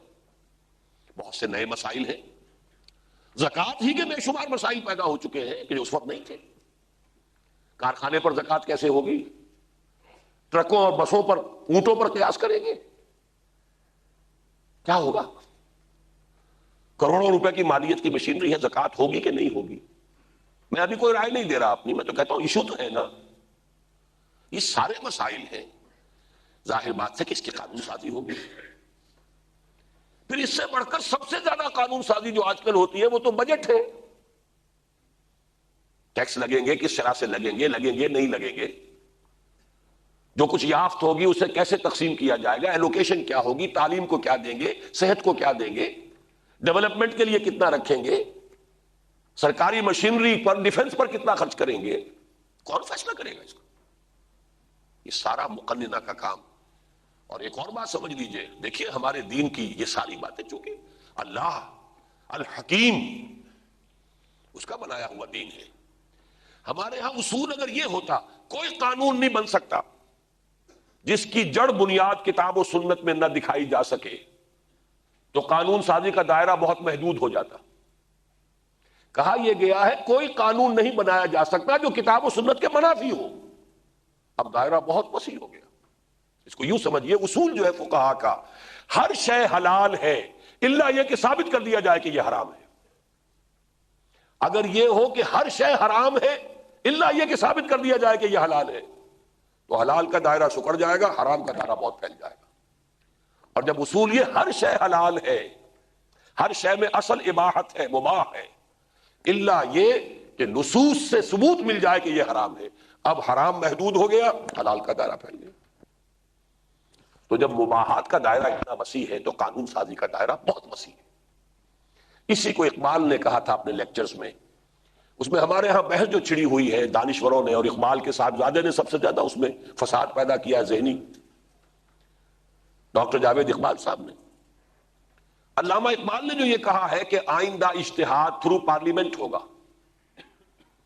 میں اس کو 100% درست مانتا ہوں، لیکن اجتہاد ہوگا تھرو پارلیمنٹ۔ اجتہاد ہوتا ہے کتاب و سنت کے اندر اندر، یہ نہیں ہے کہ پارلیمنٹ جو سے پاس کر دے، سوورنٹی ہے اس کی۔ یہ تو پھر کفر ہے، یہ تو شرک ہے، یہ تو عوامی حاکمیت ہے۔ کجا عوامی حاکمیت، کجا عوامی خلافت، زمین و آسمان کا فرق ہے۔ یعنی اس کا مطلب کیا ہے، اس کو اچھی طرح سمجھ لیں آپ، یہ ایشوز سمجھنے کے ہیں۔ دیکھیں مباح کا دروازہ جو ہے وہ تو چونکہ بہت وسیع ہے، میں یہ کہتا ہوں یوں ہونا چاہیے، یہ بھی جائز ہے۔ فلاں اجتہاد کرتا نہیں، یہ رائے ہونی چاہیے، یہ بھی جائز ہے۔ ایک اور مفتی صاحب کہتے ہیں نہیں یوں ہونا چاہیے، یہ بھی جائز ہے۔ اب کس کا اجتہاد نافذ ہوگا؟ یہ پارلیمنٹ طے کرے گی۔ مباح کے بارے میں طے کر سکتی ہے، حرام کو حلال نہیں بنا سکتی۔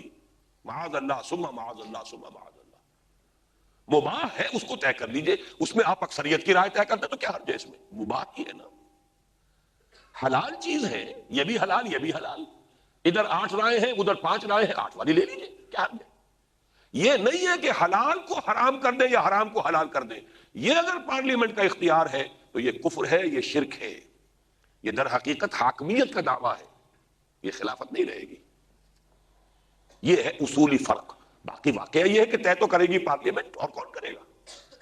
ورنہ مفتی نعیمی صاحب کا اپنا فتویٰ ہے، مفتی جمیل صاحب کا اپنا فتویٰ ہے، بڑے بڑے مفتی موجود ہیں، کس کا فتویٰ چلے گا؟ دیکھیے میں اس کو ایک اور بات سے واضح کر دوں. دور بنو عباس میں امام اعظم امام ابو حنیفہ پر دباؤ ڈالا گیا کہ آپ بن جائیے قاضی القضات اور آپ کے اجتہادات پر سارا نظام چلے گا. کتنی بڑی بات ہے یہ. واقعتاً وہ سید الطائفہ کہلانے کے مستحق ہیں، امام اعظم کہلانے کے مستحق ہیں. فرمایا نہیں، ابھی اسلامی قانون فارمیٹو سٹیج میں ہے، میں بھی اجتہاد کر رہا ہوں اور بھی مجتہدین موجود ہیں، میں یہ حق اپنے لیے جو ہے اختیار کرنے کو تیار نہیں ہوں کہ میرا اجتہاد نافذ ہو جائے. اس لیے کہ در حقیقت قوت نافذہ کس کے پاس تھی؟ وہ تو تھی بادشاہ کے پاس، خلیفہ کے پاس. وہ کہہ رہا ہے کہ میں آپ کو چن رہا ہوں. اسی کی مثال سمجھیے، آج سے اگر 300 سال پہلے اورنگزیب عالمگیر نے علماء کی ایک کمیٹی بنا دی، انہوں نے فتاوی مرتب کر دی اپنے دور کے مطابق، چونکہ حالات بدل چکے تھے. حالانکہ پہلے فتاوی موجود تھے، کتابیں تھیں، لیکن حالات کی تبدیلی کے تحت اجتہاد کی ضرورت ہوئی، فتاوی عالمگیری ہو گئے. لیکن یہ اچھی طرح سمجھ لیجئے کہ ان علماء کو چنا گیا ہے، وہ تو جو بھی اس نظام ملوکیت میں جسے پی چاہے وہ سہاگن، جو بادشاہ سلامت کو پسند تھے، جو مفتی حضرات یا علماء یا ان کے درباریوں کے علم میں تھے، انہیں کو لا کے جمع کر دیا گیا. تو کوئی منتخب ادارہ تو نہیں تھا، نمبر ایک. نمبر دو، انہوں نے جو فتاوے مرتب کیے تھے، کیا وہ خود اپنے بل پر اسے نافذ کر سکتے تھے؟ نافذ کرنے والا تو بادشاہ ہے. نظام چونکہ ہے بادشاہت کا، بادشاہ کے ہاتھ میں انفورسنگ اتھارٹی جو ہے وہ بادشاہ کی ہے. آج جب کہ انفورسنگ اتھارٹی کسی ایک شخص کی نہیں رہی ہے، وہ پارلیمنٹ کی ہوگی.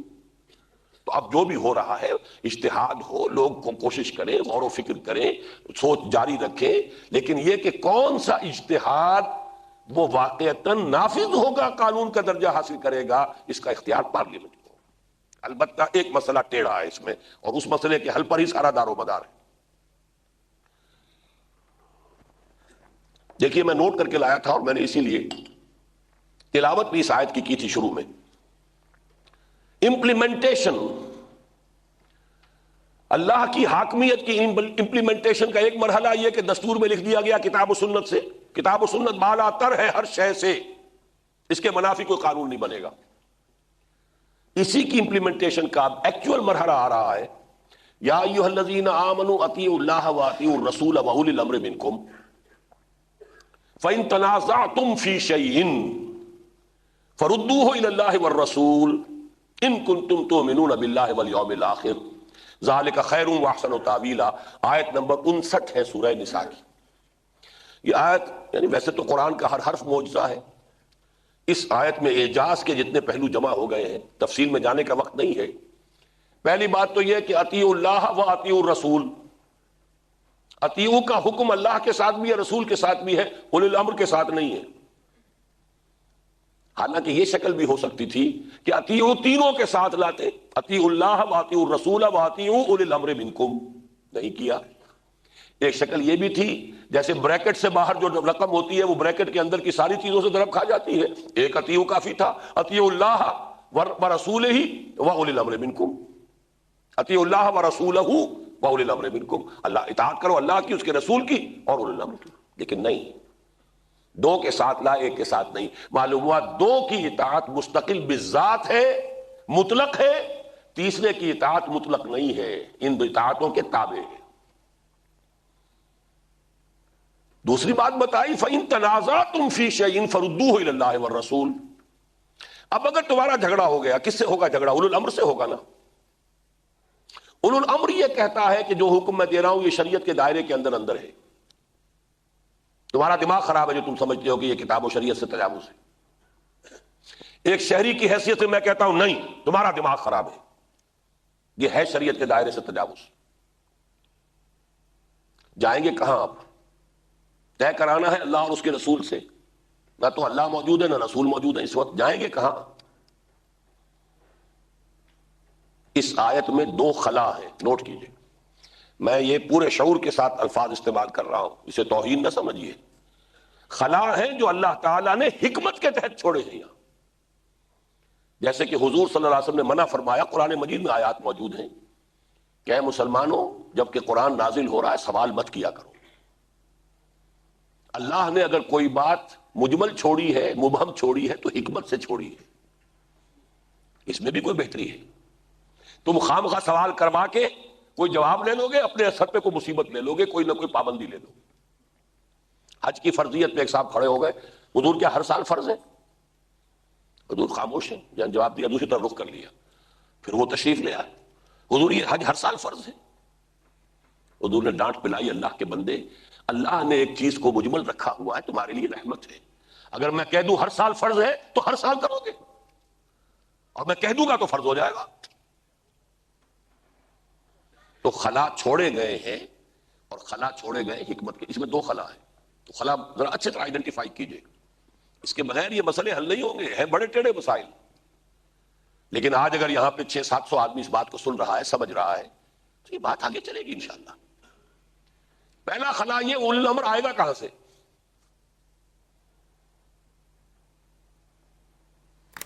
کوئی ہے یہاں پہ جواب؟ انڈائریکٹلی جواب آپ کہہ سکتے ہیں، وہ میں بعد میں دوں گا حضرت عمر کے خطبے کے حوالے سے. قرآن میں نہیں ہے.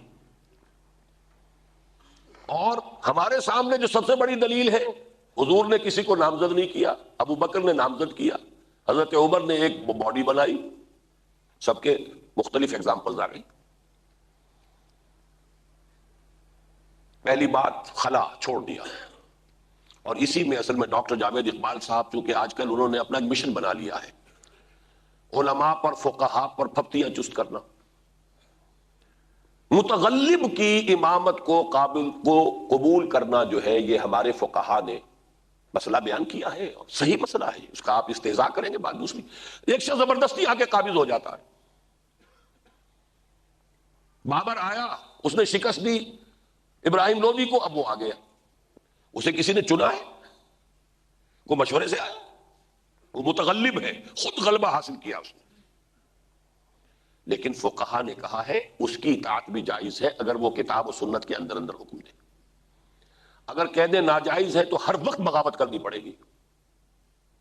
Is it workable? متغلب کی اگر امامت حرام ہو جائے تو اس کا مطلب یہ کہ جب بھی کوئی آ کر قبضہ کر لے، آپ پر فرض ہو جائے گا تو اس کے خلاف بغاوت کریں. آج کی دنیا میں بھی رول آف نیسیسٹی کے تحت جب مارشل لا لگ جاتا ہے تو عدالت عالیہ کیا کرے گی؟ بیٹھ کر فوج کو ہٹا دے گی. اس کے پاس طاقت ہے. آپ کو یاد ہے جب پہلا مارشل لا لگا ہے صدر ایوب صاحب کا، تو جسٹس کیانی جو تھے مرحوم، جو بڑا سخت حبس ہو گیا تھا، وہ بات ہی نہیں کر سکتا تھا، بڑا روب تھا. پہلا مارشل لا تھا، مارشل لا. تو بعد میں تو مارشل لا کھیل بن گیا، لیکن وہ تو پہلا مارشل لا تھا. اس میں جو پھلجڑیاں اس وقت جو چھوڑی تھی کیانی صاحب نے، اس کی ایک مجھے یاد ہے، misfortunes never come alone but this time they have come in battalions. جو بٹالینز میں آ گئے ہیں انہیں وہ چیف جسٹس صاحب کیا کہیں گے؟ چلے جاؤ، چلے جائیں گے وہ. تو یہ جان لیجئے اولو الامر کا کھاتا قرآن نے کھلا چھوڑا.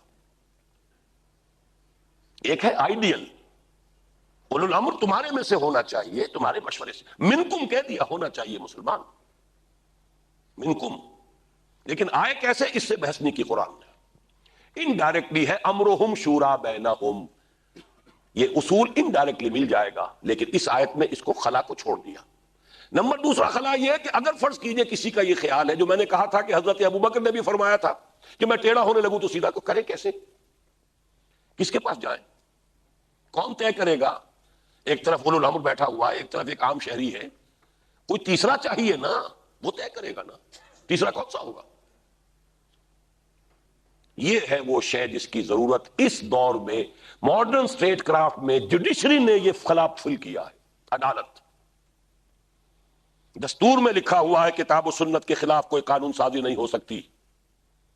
پارلیمنٹ نے ایک قانون پاس کر دیا ہے یہ سمجھتے ہوئے کہ یہ کتاب و سنت کے اندر اندر ہے.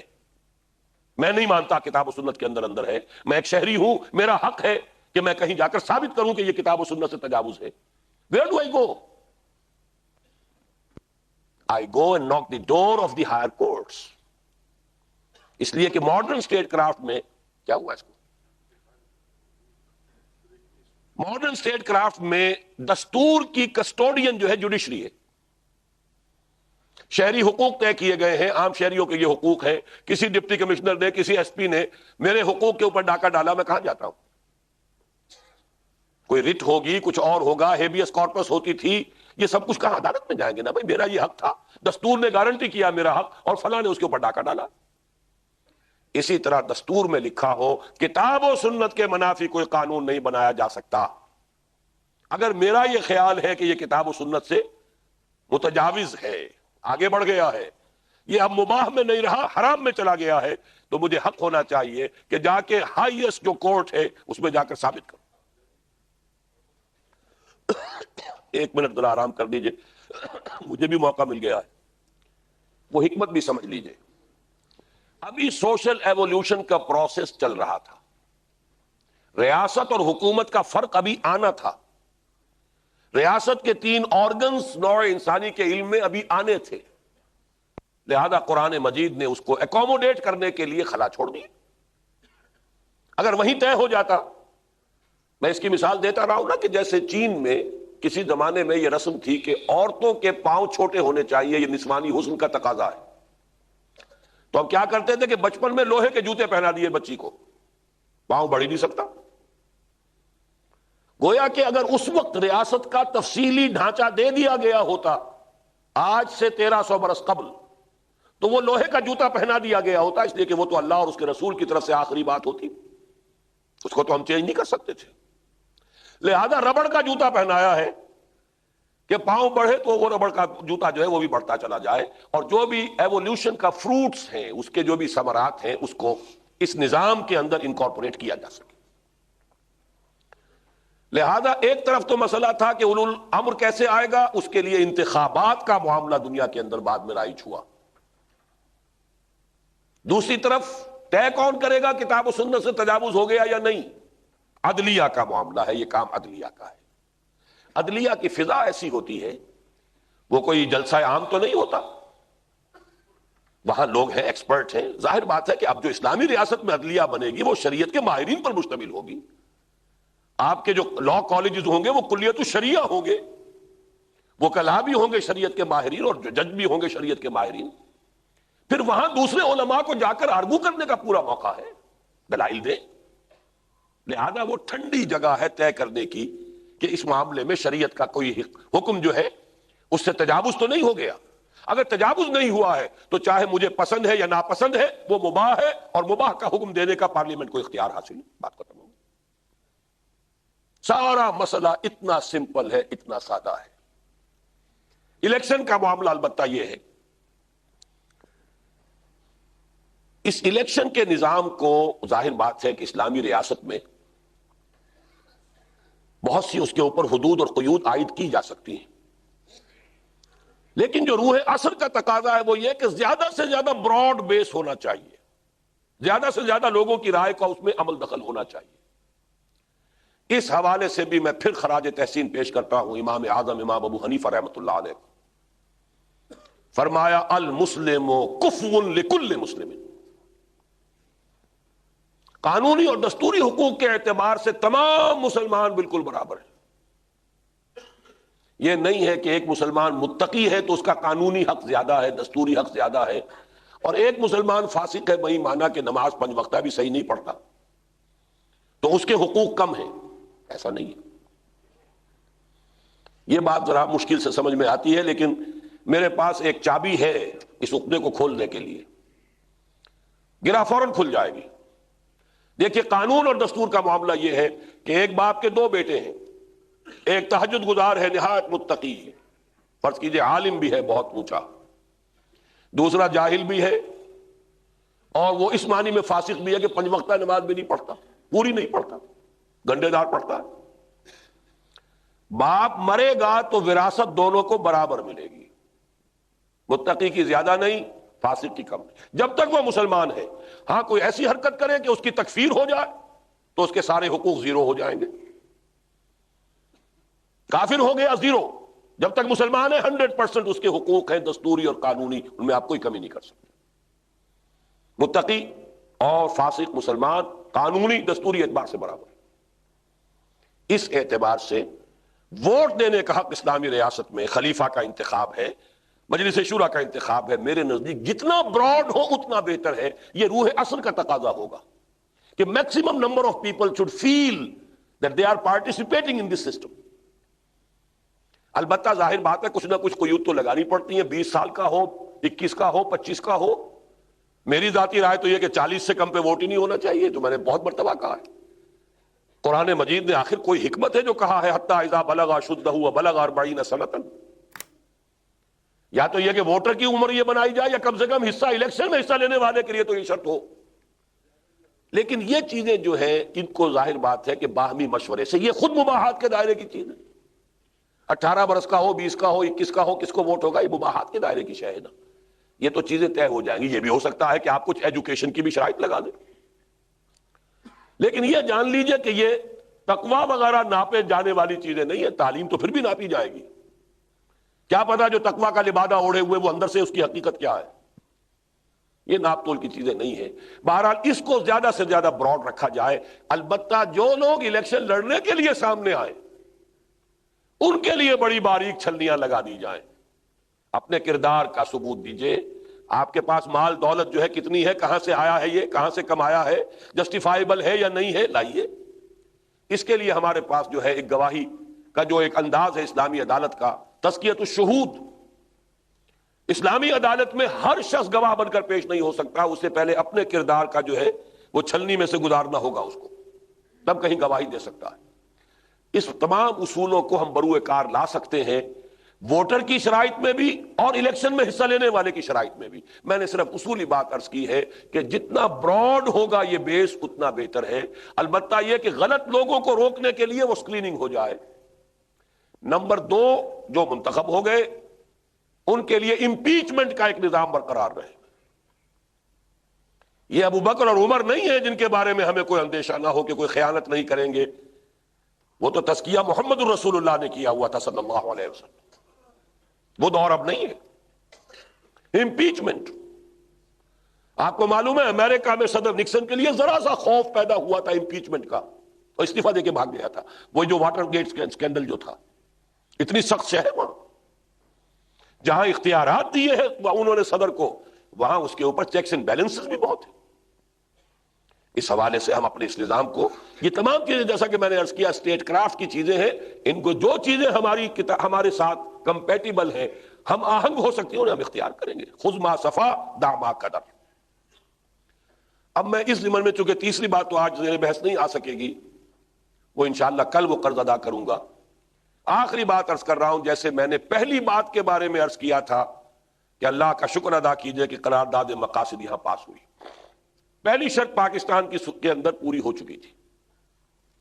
یہ دوسرا معاملہ جو ہے اس کی جو تاریخ ہے وہ بہت ہی دردناک ہے.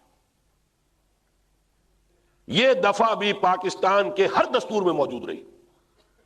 No legislation will be done repugnant to the Quran and the Sunnah. بالکل صحیح. لا تقدموا بین یدی اللہ و رسولہ کا تقاضا دستوری اور لیگل لینگویج میں اس دفعہ سے پورا ہوتا ہے. No legislation will be done repugnant to the Quran and the Sunnah. لیکن ہوا کیا، اسے رکھا گیا صرف ڈائریکٹو پرنسپلز میں. اس کے بنا پر کسی کورٹ میں جا کر آپ کوئی دعویٰ دائر نہیں کر سکتے. بیکار، ان ایفیکٹو، غیر مؤثر. پہلی مرتبہ ہمارے ملک میں ضیاء الحق مرحوم نے اس ضمن میں قدم اٹھایا، پیش رفت کی. ان کی پہلی پیش رفت یہ تھی کہ قرارداد مقاصد کو دیباچے سے ایک نکال کر، بلکہ دیباچے میں بھی ہے، اسے دستور کی ایک دفعہ بھی بنا دیا 2A. Now it's an integral part of the constitution. It's not only a preamble. لیکن اس میں کیا کیا اللہ کے بندے نے، بقیہ دستور میں جو چیزیں اس کے منافی تھی ان کو بھی باقی رکھا. لہذا ہمارے ہاں یہ تماشا ہوا ہے، ایک ہائی کورٹ نے دستور کی بنیاد پر، قرارداد مقاصد کی بنیاد پر ایک فیصلہ دے دیا. سپریم کورٹ نے اس فیصلے کو ریورس کر دیا کسی دوسری دفعہ کے حوالے سے، وہ بھی دستور میں موجود ہے۔ چاہیے یہ تھا کہ جب یہ دستور کی دفعہ بن گئی تھی تو اس کے منافی جہاں جہاں جو کچھ تھا اس کو وہاں سے کھرچ دیا جاتا، وہ نہیں ہوا۔ دوسرا کام یہ کیا، اس کے بارے میں عرض کر رہا ہوں، صحیح رخ پر کام کیا، لیکن ہاف ہارٹڈ نہیں، کوارٹر ہارٹڈ، بلکہ اس سے آگے کا لفظ مجھے معلوم نہیں، 8واں حصہ مشکل سے بنے گا۔ صحیح رخ یہ تھا کہ عدالت بنائی۔ اگر کسی شہری کا خیال ہے کہ کوئی قانون کتاب و سنت کے منافی ہے، جائے عدالت میں، یہ صحیح رخ پر ہے، اسی کو میں نے ایڈوکیٹ کیا، یہی صحیح طریقہ ہے، صحیح طریقہ ہے۔ لیکن اس میں وہ ہاف ہارٹڈ، کوارٹر ہارٹڈ کیا چیزیں ہیں ان کو نوٹ کر لیجئے۔ نمبر 1، اس کے لیے عدالت علیحدہ بنائی، حالانکہ یہ تو عدالت ہونی چاہیے ہماری جو بھی جوڈیشری ہے اس کی پورے نظام کے ساتھ۔ نمبر 2، اس عدالت کا درجہ گھٹیا رکھا، اس کے ججز کو ڈسمس بھی کیا جا سکتا ہے، وہ اس کا سٹیٹس نہیں۔ سب سے افسوسناک، اب وہ اللہ کے ہاں پہنچ چکے ہیں، تلک امۃ قد خلت لہا ما کسبت وَلَكُمْ مَا کسبتم، یا یہ کہ لہا ما کسبت وعلیہا ما اکتسبت۔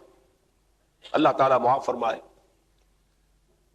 اس دفعہ کو حوالے کیا فیڈرل شریعت کورٹ کے، لیکن 2 ہتھکڑیاں ڈال دی فیڈرل کورٹ کے ہاتھ میں، 2 بیڑیاں پہنا دی ٹانگوں میں۔ دستور پاکستان تمہارے دائرے سے باہر، وہ شریعت سے ماورا، شریعت سے بالا تر۔ جوڈیشل لاز تمہارے دائرہ کار سے باہر، مالی قوانین تمہارے دائرے سے باہر، اور انا للہ و انا الیہ راجعون کہہ رہا ہوں، آئلی قوانین بھی تمہارے دائرہ کار سے باہر۔ انا للہ و انا الیہ راجعون۔ Exercise in futility. آئلی قوانین میں نے عرض کیا سب سے زیادہ تفصیلی قرآن مجید میں زیر بحث آئے، انگریز نے نہیں چھیڑا اپنے دور حکومت میں۔ بھارت کا مسلمان آج تک لڑ رہا ہے اور اپنے اس آئلی قوانین کو اس نے تحفظ دلوایا ہے۔ اور یہاں ایک مارشل لا ایڈمنسٹریٹر نے وہ قوانین نافذ کیے جو ایک منکر حدیث کے بنائے ہوئے ہیں، غلام احمد پرویز کے، اور 11 برس تک ضیاء الحق صاحب بھی انہی کو نافذ کرتے رہے، آج تک نافذ۔ البتہ یہ ضرور تھا کہ ایک ہتھکڑی جو انہوں نے پہنائی تھی یا بیڑی، وہ ٹائمڈ تھی، 10 سال کے لیے تھی مائلی قوانین۔ وہ 10 سال جو گزرے وہ ہتھکڑی کھل گئی تو فیڈرل شریعت کورٹ نے فیصلہ دے دیا ہے، bank interest, commercial interest is also ربا۔ اور یہ اتنا بڑا فیصلہ ہوا ہے میرے نزدیک، جتنا بڑا اور جتنا معاملہ اہم ہے قرارداد مقاصد کا، میرے نزدیک اتنا ہی اہمیت کا معاملہ جو ہے یہ ہے فیڈرل شریعت کورٹ کا فیصلہ۔ لیکن آئی جے آئی کی حکومت اس کے خلاف، آئی جے آئی کی حکومت اسلام کے نام پر بنی، اسلام کے نام پر ووٹ لے کر اس کے خلاف اپیل میں چلی گئی، اپیل میں گئی تو اب سرد خانے میں پڑا ہوا۔ بہرحال یہ ہے در حقیقت یہ گلہ جفائے وفا نما جو حرم کو اہل حرم سے ہے، جو میں بت کدے میں بیان کروں تو کہے صنم بھی ہری ہری۔ اس سے جو نتیجہ میں نکال رہا ہوں وہ یہ ہے کہ کہنے میں یہ بہت آسان ہے کہ دفعہ پاس کر دی جائے، یہ بہت کڑوی گولی ہے، اس کو ہضم کرنا آسان نہیں ہے۔ اس پر تو پھر پرسوں گفتگو ہوگی کہ یہ ہضم کیسے کروائی جائے، حلق سے اتروائی کیسے جائے۔ اور اس سے بھی زیادہ سخت کڑوی گولی ایک اور ہے، تیسری بات میں نے کہا تھا 3 چیزیں شامل کر دی جائیں تو معاملہ جو ہے کسی بھی جمہوری نظام میں، اور میرے نزدیک صدارتی جمہوری نظام میں اگر 3 چیزیں شامل کر دی جائیں تو وہ آج کے دور کی عہد حاضر کی نظام خلافت کی ایک ریاست بن جائے گی، اس کا دستوری اور سیاسی ڈھانچہ بن جائے گا۔ السلام علیکم سامعین، آپ لوگ ڈاکٹر اسرار احمد صاحب کے اور بیانات سننا چاہتے ہیں تو ہمارے چینل کو سبسکرائب ضرور کرتے ہیں۔